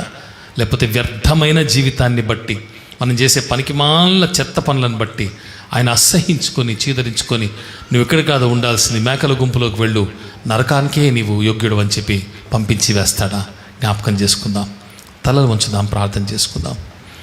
కృపగల దేవా, ప్రేమగల తండ్రి, నీ ప్రేమ ఎంత అపారమైనది, నీ కృప ఎంత గొప్పదయ్యా. బుద్ధిహీనమైనటువంటి వారుగా మేము బ్రతుకుతున్నాను ప్రభువా. నీ అనంత జ్ఞానముతో మమ్మల్ని నడిపించడానికి ఇష్టపడేవాడవు. యాకోబు పత్రిక 1:5 నీ వాక్యం సెలవిస్తుంది, ఎవడైనా జ్ఞానము కొదువైన ఎడల అడగవలెను, దేవుడు వానికి ధారాళంగా ఇస్తారు, నిశ్చయంగా ఇస్తారని చెప్పి నీ వాక్యం సెలవిస్తుంది. నాయనా, ఈ లోక సంబంధమైన జ్ఞానాన్ని సంపాదించుకోవడానికి పలు రకాలుగా మేము విద్యను అభ్యసించే వారంగా ఉంటున్నాం. కానీ వాక్య సత్యములు మాకు తెలియవు గనుక, నీ ఆలోచన విధానము మాకు తెలియదు గనుక, ఆ విషయంలో జ్ఞానము లేకుండా ఆత్మీయంగా నాశనమైపోతున్నాం, పతనమైపోతున్నాం. ఈ లోక జ్ఞానం మనిషిని రక్షించలేదు, మనిషిని కాపాడలేదు. తాత్కాలికమైన సుఖభోగాలు ఇవ్వగలదేమో కానీ నిత్య జీవపు సుఖములు ఈ లోకంలోనూ పైలోకంలో ఇవ్వలేవు తండ్రి అని జ్ఞాపకం చేశావు. నీ బోధలు విని, నీ మాటలు అంగీకరించి, నీ పిల్లలమైన మేము నీ మాటకు లోబడి జ్ఞానం కలిగి బ్రతికినప్పుడయ్యా మమ్మల్ని అన్ని విషయాలు కూడా ఆస్వాదిస్తానని మా మొరను వింటావని జ్ఞాపకం చేశావు. కనీసం ఒక ఎద్దుకు, ఒక గాడిదకు ఉండేపాటి తెలివి కూడా మాకు లేకపోయిందని ఉదయకాలన స్పష్టం చేశావు. తండ్రి, లోకంలో జ్ఞానం కలిగి జీవించటకు సహాయం చేయండి. బుద్ధి లేని కన్యకలు వరుడు ఏ సమయంలో వస్తాడో తెలియక, నా తండ్రి వస్తాడులే ఎన్నోసార్లు విన్నామని తమ సిద్ధుల్లో నూనెను సిద్ధము చేసుకోకుండా ఉండటం వలన బుద్ధి కలిగినటువంటి కన్యకలు పెళ్లి కుమారుని రాకను గురించిన సమాచారం వినగానే వారు తమ దివిటీల్లో మాత్రమే కాదు సిద్ధుల్లో కూడా నూనె నింపుకొని ఉన్నారు కనుక వారు ఆ వరుడితో పాటు పెండ్లి విందులోనికి వెళ్ళారు. బుద్ధి లేని కన్యకలు విడవబడ్డారు. అయ్యా, మేము బుద్ధి లేని వారంగా ఉంటున్నామేమో. ఉదయకాలం మీరు మాతో మాట్లాడారు, మమ్మల్ని సరిచేయండి తండ్రి. ప్రతిరోజు కూడా మమ్మల్ని మేము కరెక్ట్ చేసుకోవటానికి, సరిదిద్దుకోవటానికి వాక్యపు వెలుగులో అయినా మా బలహీనతలు ఎదిగి నా తండ్రి వాటిని దూరం చేసుకొని దేన్ని తిరస్కరించాలో దేన్ని హత్తుకోవాలో మంచి చెడులో వివేచన కలిగి జీవించటకు మాకు నేర్పమని, ఈ వాక్యం మా జీవితాల్లో ఫలింప చేయమని, మేమందరము నీ శిష్యులమన్న సత్యాన్ని మరొక శిష్యులు యజమాను వలె ఉండాలన్న విషయమును గుర్తుపెట్టుకొని ఆ విధంగా జీవించటకు ప్రయాసపడదుముగాక అని ప్రకటిస్తూ మమ్మల్ని అందరినీ మీ హస్తగతం చేస్తూ మీ కృపను కోరుకుంటూ మా ప్రభువును మీ ప్రియ కుమారుడైన యేసుక్రీస్తు ద్వారా ఈ మనవులన్నీ అడిగి పొందుకొని ఉన్నాము తండ్రి. Amen, amen. దేవుడు మనందరి వెనుకడిలో తన మాటలను ఆశీర్వదించునుగాక. ఆమెన్.